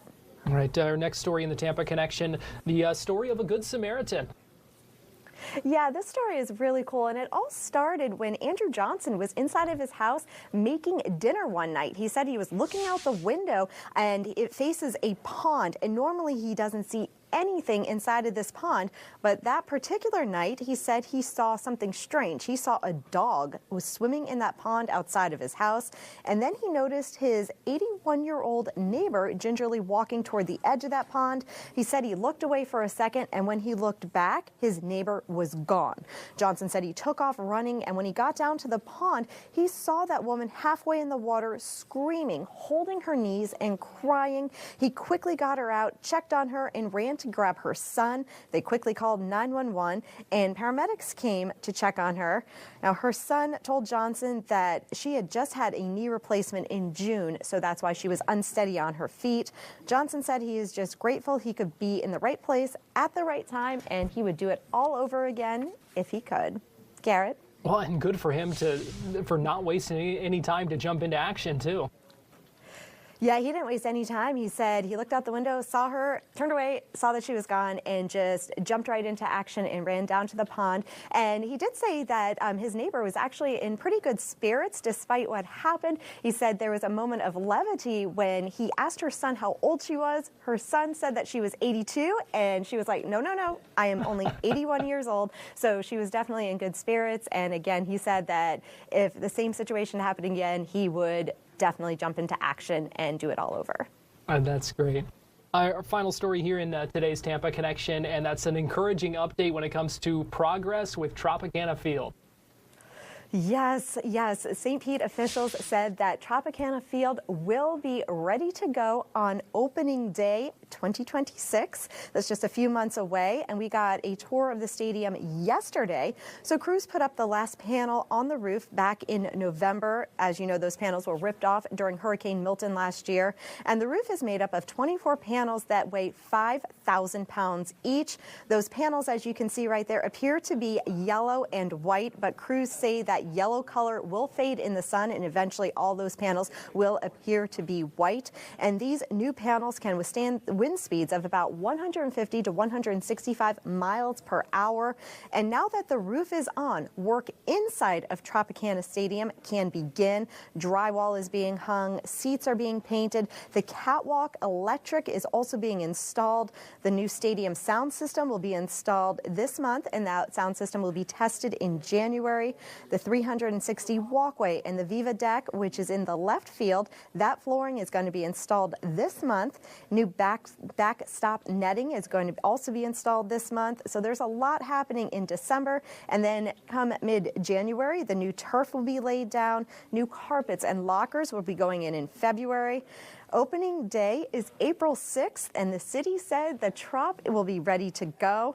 As you remember, City Council approved nearly $60 million for Tropicana Field remediation and repairs following Hurricane Milton, and the city is legally obligated to make those repairs to the stadium.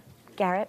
Well, a lot of work to do, but I would imagine it helped a lot getting those roof panels on, I think slightly ahead of schedule. So, allowing things to really accelerate with the work inside. Yes, those roof panels were definitely ahead of schedule, and it really helped, as you mentioned, get some of that work started inside Tropicana Stadium. And so a lot of the crews, they also said one other benefit was this year we did not have any hurricanes in the state of Florida, and also it was a pretty dry summer, so they didn't have to deal with a lot of rain and weather and different elements, so they were able to get all those panels loaded ahead of schedule. But they did say they had a little bit of trouble getting those panels shipped over here to St. Petersburg. They even said that a volcano prevented those panels from being shipped over here because they weren't allowed to travel anywhere near that volcano. So they had to wait until after that danger passed before they can get them shipped over here. But again, those panels were installed ahead of schedule, and work is being completed on the inside of Tropicana Field right now. Well, no hurricanes this year, but a volcano eruption? I mean, the Trop is just cursed by those natural disasters. But hey, the good thing is the roof is on, the work is going on, and hoping to see baseball there in time for opening day. So Fox 13 senior content producer Nancy Gay, we appreciate you joining us with our Tampa Connection. Thank you. Time now for our Florida Live forecast. Going to bring in Fox 35 Storm Team meteorologist Laurel Blanchard. And Laurel, really nice afternoon. Beautiful afternoon, and genuinely coming out the door yesterday, I thought it was just a smidge chilly. I didn't think that today. No, it was nice. It was really nice. Really not much to complain about one way or the other. I feel like if you don't like the cooler temperatures, if you don't like the hot, I mean, it's kind of like the perfect in between right now. Sunny in 70s, sunny in low 80s. You just can't go wrong. You can't, and it looks like a postcard. And it just looks, it's beautiful. Sometimes I kind of forget that that's just a live view, and then a bird right on cue goes right across the screen, and it's like, oh yeah, that's actually a camera view. But this is what it looks like outside here in Central Florida. Absolutely beautiful out there right now. Couple of very wispy clouds in the atmosphere, but nonetheless, it is absolutely stunning out. As we head through the overnight tonight, temperature is going to get just a little on the cooler side, dropping down into the low 60s here in Orlando. Higher up in the I-75 corridor, dropping down into the mid-50s, but overall, not too bad as we take a look at your Thursday night. Friday, though, if you thought today maybe was even a little on the cooler side, you are going to be seeing a couple degrees warmer as we take a look at tomorrow as well. So as we kind of went through the back half of the work week, we kind of had this warming trend over the past couple of days. And this is all ahead of another big change that's going to be coming our way, taking a look this weekend. So for your weekend, if you do have anything planned, we're going to be seeing about a 30% chance of a couple of scattered showers, mainly sticking north of Orlando as we head through your Saturday.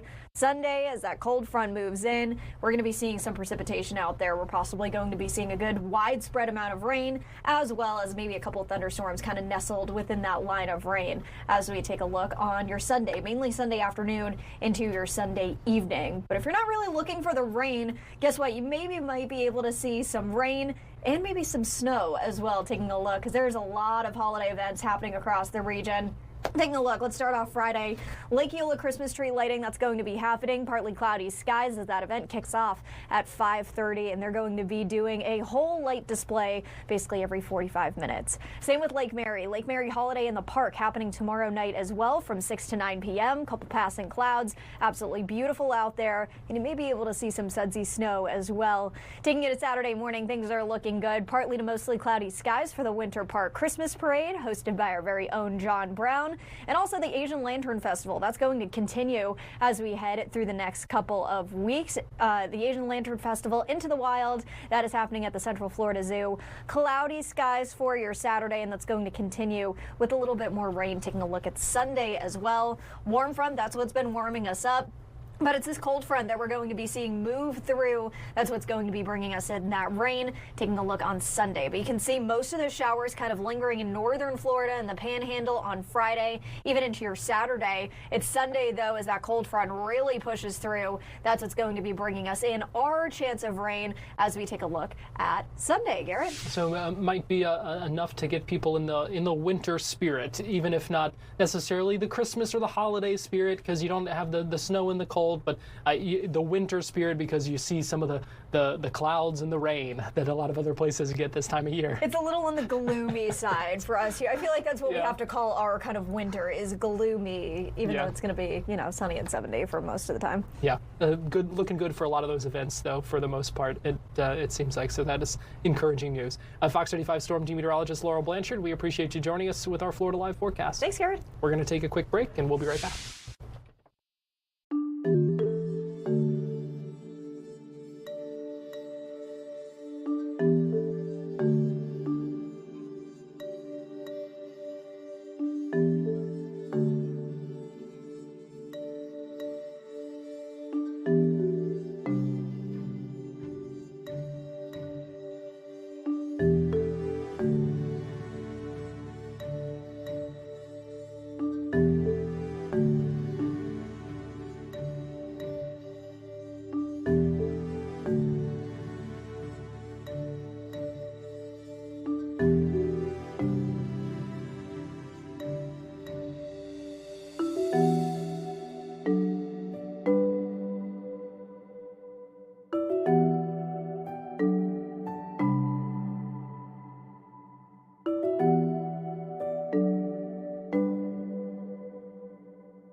Welcome back into Florida Live. I'm Garrett Weimer, and thanks for joining us here. And there What has proved to be a busy final hour here on Fox Local. And if you're joining us on Fox 35 TV, we appreciate it as well. We are continuing to track developments in the death investigation of Anna Kepner, the Titusville teenager who was found dead on board a Carnival cruise ship. And now we're waiting tomorrow for a court hearing in that unrelated child custody case that has really been the only source of some information about what is happening in that case at all. I want to bring in Fox 35's Esther Bauer, who has been on the story from the beginning. She joins us live now via Zoom from Brevard County. And Esther, I know you've been digging into court documents and learning some more ahead of that hearing tomorrow. Yes, so we are going on nearly 1 month since this Titusville teen was found dead on that Carnival cruise ship. And December 5th is really the first time we are going to see direct family members in court here in Brevard County. And there were several new documents filed just this week, specifically relating to who each side wants to call to court. So some that we have been tracking, we told you last week that Anna's dad, Christopher Kepner, was being called to court. We'll get into that a little bit later, but some new people, some new faces that we could see also called to court. Someone from DCF is being called to this court hearing, as well as 2 people from Temple Christian School. You're looking at photos of Anna right now from the school. That is where she was a senior at the time she died. So those are the 3 witnesses we have seen called to court in these public documents for this unrelated family court battle. Now, how this relates to Anna's death is this is a custody battle between Anna's stepmother and her ex. And what we've learned through this case is that Anna's 16-year-old stepbrother is a suspect who is being investigated by the FBI for her death. So we're seeing Chantel's ex trying to tell a judge, this happened under my ex-wife's watch. I want my other kids still in her custody taken out of that family. So we talked with the lawyer about that. Does the ex-husband have a case using what happened on this cruise ship to try to get the other minor children out of her care? The lawyer that we spoke with says no. He says that this, unfortunately, has become noise in this unrelated family court battle. And while the ex-husband, the father, is using this as fuel to his fire, fuel to his fight, trying to get the other kids pulled, the lawyers that we're speaking with are saying that this judge is going to have to really tune that out and just look at the facts of the custody battle. He says it's very sad to see a family using a child's death to try to get their way. But unfortunately, when we see these custody battles, we see, I want the kids, they're already messy. And when you throw in a potential murder, it's just going to make it worse. So those are the 3 people that we are tracking, definitely have been called to court. And as Garrett, we spoke about, Anna's dad, Chris Kepner, was also called to court. However, there is some concern that he is going to show up at court, and that's because the court server really struggled to even serve him. There was a whole document listed in this public case breaking down how there are no trespassing signs, which we have seen for ourselves, plastered everywhere on this family's home. The court server did go up and tried many times to knock on the door, to ring the doorbell, to identify themselves as not media, as not a private person, as an official court server, trying to subpoena him to court. No one answered the door when they tried that way. There was a vehicle also running in the parking lot, and the windows, this court server wrote, were extremely dark, hard to see inside. This court server tried to knock on the window, seeing, is anyone gonna open the door, roll down a window? I need to serve whoever we think is in this vehicle. And this court server did also run the tags on that vehicle. It was registered to Christopher, so it was registered to Anna's dad. So again, this server tried many ways to make contact with whoever was inside the vehicle, ended up leaving those papers on the front windshield, went and about 30 minutes later came back and those documents were gone. The court server said that they did try to look in the yard, see if they were blown in the wind somewhere, but they weren't. So there is some questions out there is, will Anna's father even show up to court? And then would he be held in the contempt of court for not showing up to subpoena, or as he was subpoenaed to be there? So just a lot of questions right now. And we did ask, are we going to learn more about what happened to Anna in this court case? A lawyer who, again, is unrelated to this case says it's likely because, as we mentioned, the ex-husband is using what happened as fire in this custody battle, trying to get the other kiddos out of the home. So it's likely we could learn some more details, what was going on that cruise ship. There were allegations that the kids could have been drinking. Were they drinking? Can that be, proven? Are there new developments? Everything we've learned about the FBI, even honing in on this 16-year-old stepbrother, has come from this case. So it's likely more details will come out. So we're going to be there tomorrow morning, Garrett, 9 a.m. sharp. We are expecting a lot of people to be at this court hearing. We will be in the courtroom, but it'll be our first time seeing face-to-face Anna's family and seeing what a judge rules in relation to this custody battle. Yeah, you mentioned a big crowd expected. We know they've actually moved it to a larger courtroom than it was originally planned as well. So going to be interesting to see what all comes from that. I'm curious, from the attorney you spoke to, does regarding the serving the subpoena, does that count as official service of that process? Could he be held in contempt if he doesn't show, or is there that kind of opening to say, well, I wasn't actually served that subpoena? Absolutely, yes. The lawyer that we spoke with does not think he will be, booked or taken behind bars. And he can absolutely say, I was not served, but it was just a major challenge for this court server to even make any kind of contact with the person that they were trying to serve. So definitely there are going to be, he can say, and if he is called again, why didn't you show up to court? He can absolutely argue, well, I never in my hands received those documents. Well, Fox 35's Esther Bauer, we appreciate you joining us and giving us that update, staying on top of things. And we'll check in with you tomorrow with more about that hearing as well. So we appreciate you joining us here on Florida Live. Sounds good. And I do want to let y'all know it's unclear at this point whether we will be able to live stream that hearing, but we will have extensive coverage for you tomorrow here on Florida Live and on Fox 35 News Plus with those developments from court throughout the day. Right now, we're going to take a quick break here on Fox Local and Fox 35, but we'll be right back.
work as a committee and as a legislative body is not directed by the work of other states or partisan gamesmanship. We may ultimately decide to propose a new congressional map based on our exploration, or we may not. You heard some laughs from a big crowd in the gallery this afternoon in Tallahassee for the state's first meeting of the House Redistricting Committee, taking a look at a potential mid-decade congressional redistricting, which has been a big topic of conversation across the country, specifically with Texas and California, amid essentially a pressure campaign from the Trump administration, trying to look at specifically Republican-led states to try to redraw congressional lines before next year's midterm elections. This is something that the governor has said he wants a special session to look at after the regular session ends next year. But the House is going ahead and moving forward with things now. And they had a meeting this afternoon for about 30 minutes or so where they kind of heard an overview of how this process works. Now, earlier today on Fox 35 News Plus, I had the chance to speak with Dr. John Satcher. He's a historian and a UCF history professor, and we walked through how this process works, what it looks like, and where Florida goes from here. Okay, so we're in a situation right now, as you mentioned, that there are 28 congressional districts in Florida. Currently, 20 of them are Republican, 8 of them are Democrats. So what the House wants to do is redraw that map. And we just redrew the map in 2022 after the 2020 census. That's the normal time period. Generally, we have a census every 10 years. Within a year or two after that, the legislative branch, or in this case, actually Ron DeSantis, pretty much his office drew a map, and that becomes the map you use till the next census in 2030. But as you pointed out, Donald Trump has really requested red states find new congressional districts. It started in Texas last summer. The Democrats responded in California, and Florida is now looking at this. So the question is, can we or are we going to redraw a congressional district map between now and next November? We're talking about we're almost precisely 11 months away from that off-term elections. And can we get it done, or should we get it done, or will it get it done in that 11 months? Is there precedence for this happening in the middle of a decade in between census? That is a great question, Garrett. It depends on how you say precedent. I mean, back in the 19th century, it was pretty common. If you look at redistricting articles, somebody points out that Ohio once redistricted 5 times for 5 congressional redistricting races. In the 20th and 21st century, it's in all honesty much less common. I think the commonly cited figures say since 1970 to today, it's happened 40 times, but 36 to 37 of those are judicial. You know, the courts came in and said that these districts need to be redistricted. In terms of just voluntary, straight up, the legislator is going to redistrict, it's happened 3 times only since 1970. One of those in Texas in the early century, one of those in Texas last summer, and one of those in Georgia. So I would say in terms of a legislator just stepping in and saying we're going to redo it without any judicial demand for doing it, it is uncommon. But it could become very common in the next 12 months. Now, Governor DeSantis frames this as something essentially that the state is owed because of the census undercount and how they believe that Florida really was kind of shorted congressional seat, at least one congressional seat after the 2020 census. How does something like that happen? Well, I think that Governor DeSantis is sort of conflating 2 things here. One is that there was almost certainly an undercount in Florida in 2020. So basically what happens is the census is done in 2020, and then there's almost what you would almost call an audit of the census done in 2022. And in that audit, it estimated that Florida was undercounted by about 3.5%, I believe, in population. And so if you run the numbers, you'd say, okay, if we had 3.5% greater population, we might deserve a 29th district. However, there's absolutely no way, there's no precedent. It's impossible for Florida to unilaterally create a 29th district and just send an extra congressman to Washington, D.C. Of course, Congress is limited to 435 members, so if Florida got an extra district, that means somebody else would lose a district. There is 0 precedent for that happening. And I think I hesitate to talk in absolutes, but that will not happen. So the likelihood of us getting a 29th congressional seat is almost none, but that, of course, does not mean that we cannot redraw the map of the 28 districts we currently have. Looming over all of this is a pending Supreme Court decision on a case in Louisiana. Been a lot of talk about this. How would that impact what is going on here? So you're absolutely right, Garrett. I think this is part of the reason that DeSantis wants to wait and the state Senate wants to wait. So as you point out, the state Senate House is acting today. But what I think Governor DeSantis and the state Senate want to do is to wait for the Supreme Court to decide in this Louisiana versus Calais case.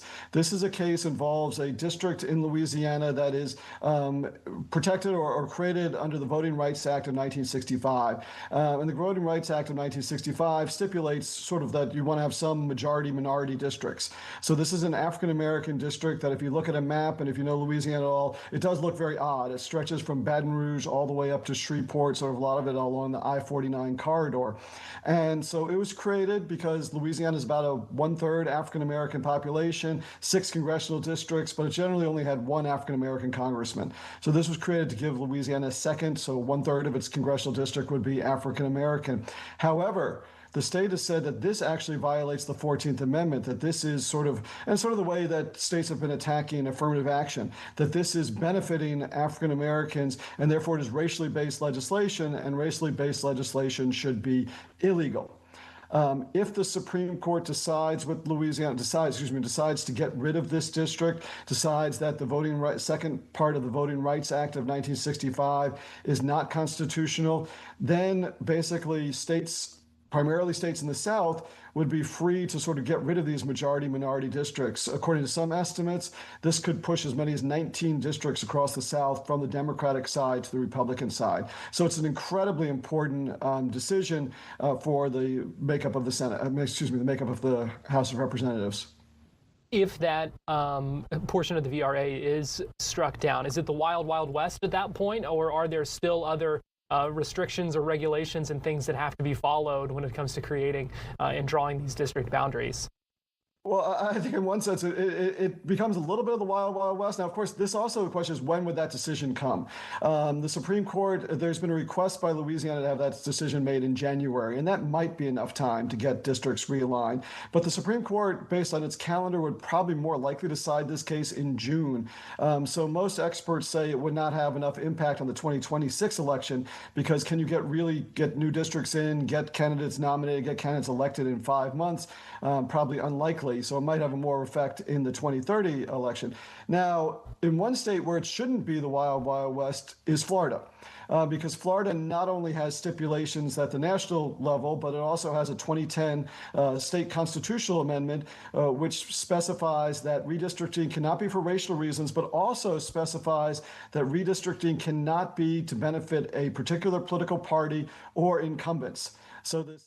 Dr. John Satcher speaking with me earlier today on Fox 35 News Plus about redistricting, and that was just part of our conversation. You can find the full thing right now on Fox Local, fox35orlando.com, and also on YouTube. We're going to take a quick break here on Florida Live, but we'll be right back after this.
Welcome back into Florida Live. We heard an emotional testimony today from an Orlando mother.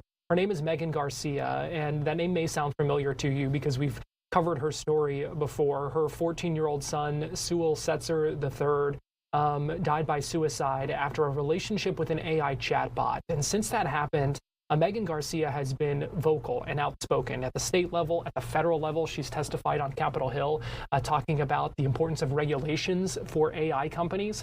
She was with Governor Ron DeSantis today in the Villages as he unveiled a legislative proposal at the state level for what he says would be Florida's AI Bill of Rights. Here is a little bit of what Megan Garcia said at that news conference earlier today.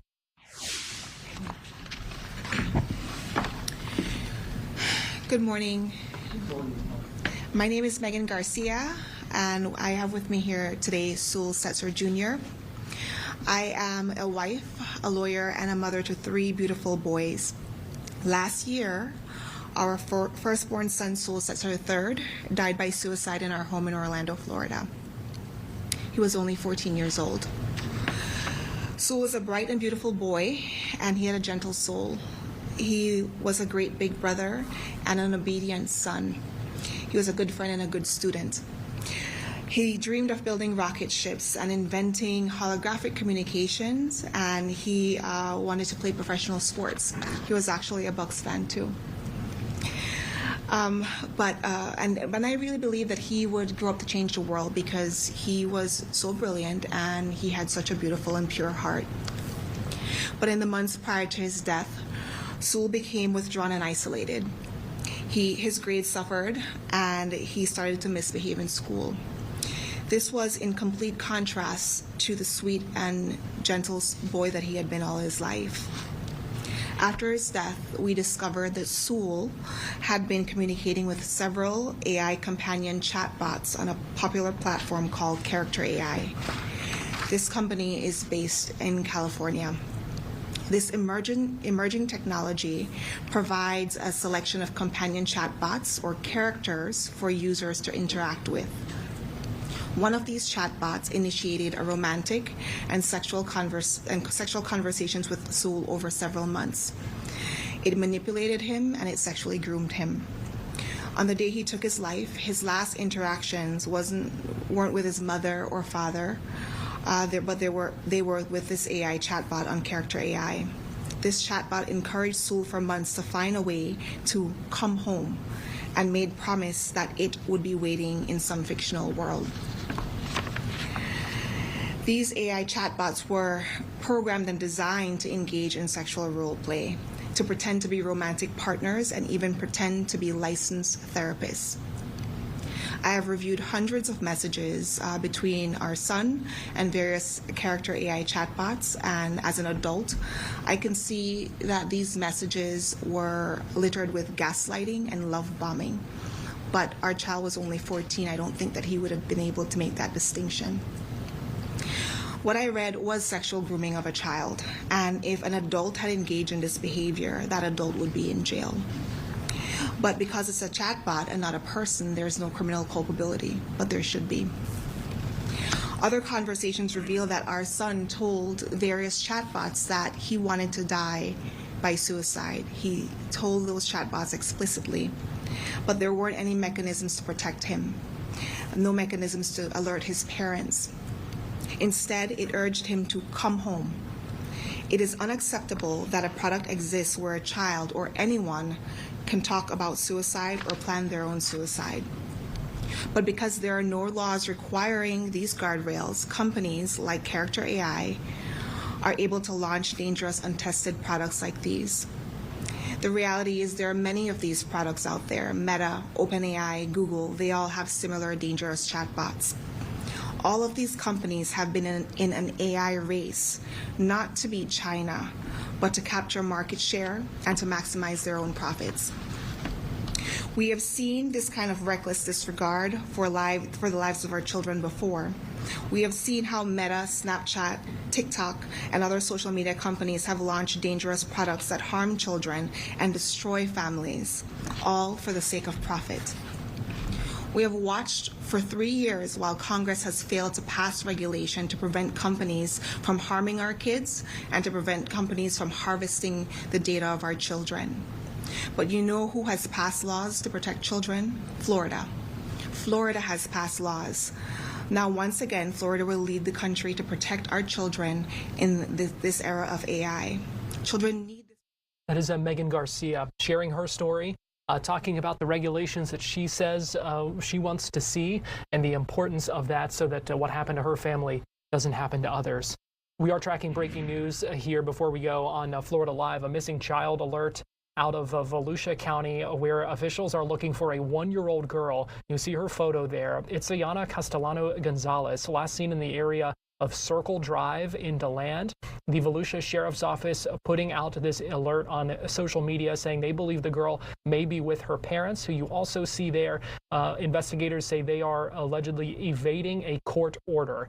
The DCF received an order to take custody of the child. They are looking for her now. If you see them, if you know where they are, FDLE says don't approach them, just call law enforcement immediately. So we're going to leave this photo up here so that you can see these photos from this missing child alert as we wrap up our coverage here on Florida Live. Thanks for joining us and have a good rest of your day.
Hello, everybody. Meteorologist.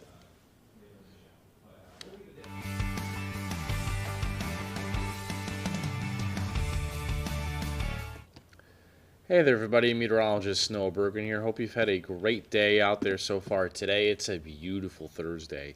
We've got lots of sunshine to track out there and some really, really great conditions for this time of the year. Let me know where you're watching from if you have a question, comment, or a concern. I'll be with you here for the next half hour or so. We've got some weather to track, and that weather is the lack thereof. Man, it is so nice to be in Florida right now. It is sunny and in the 70s. So let me know where you're watching from. Questions, comments, or concerns. 80 degrees right now is the number in Orlando. Just perfect, perfect, perfect. And over the next few days, The real only change we're tracking is some rain for Sunday. Now, is the rain on Sunday a lot? No. I don't think it's a lot. But next week, we're going to have a lot cooler weather coming into Florida. So this warmth is on borrowed time. We'll be back into the 70s Tuesday, Wednesday, Thursday, Friday of next week. But the rain on Sunday will be with a cold front. That's going to be a pretty big cold front. Probably have highs for a few days next week, stuck in the 70s, I think. A couple of days with lights in the 40s possible. So definitely cooler and wetter days are ahead. But over the next few days, those morning lows are still really good. Here's the morning lows. You see about 65 or so Saturday, Sunday, and Monday. And then that front goes by, and the temps start to go down just a little bit. You see there going into early next week, we'll have morning lows into the mid-60s as opposed to the mid-50s. So here is the temperatures for tonight. The forecast, pick the town out closest to you. We're talking about probably 50s for most around the metro, 50s to 60s. Here are the temps again for tonight. 62 in Orlando, 61 in New Smyrna, 61 in Sanford, 57 in Ocala, 60 in Winter Haven, and 66 in Melbourne. Highs tomorrow, probably somewhere in the low 80s. We're talking about 83 in Orlando, 84 in Winter Haven, very nice, 83 in Titusville in Melbourne, 81 in Daytona Beach, 80 in Palm Coast, 79 in Gainesville. There's the iDrive camera, lots of sunshine today. There it is from Lake Fairview, still really, really nice out there. Let me know where you're watching from if you have a question, comment, or a concern. Pull up some of your comments here. Let's take a look. Let's see, social comments. Love to hear from you, as always. Hello, William checking in. Hello, Colby, if you're watching. Hello. Let's see, today is December 4th. Hello from Titusville. Vanderkamp on YouTube. Hello. Hi, Noah, my man. How are you doing today? What did you do last night? What's going on, William? How you doing, man? I'm doing good. Still battling this cold. I'm getting better. I think I'm on the home stretch of this cold, though, so we're getting better. Shout out to Laurel Blanchard for pinch hitting last night in the late news, definitely. So appreciate that comment there. Yeah, so let's talk about the temperatures, because this is actually quite ironic. Let's take this full screen. I want you to look. Everywhere outside of Florida is freezing right now. Look at these temps. Literally everywhere outside of here is freezing. So 90% of the country is feeling bitter. They're inside, and then there's the little sliver of the Florida Peninsula where it is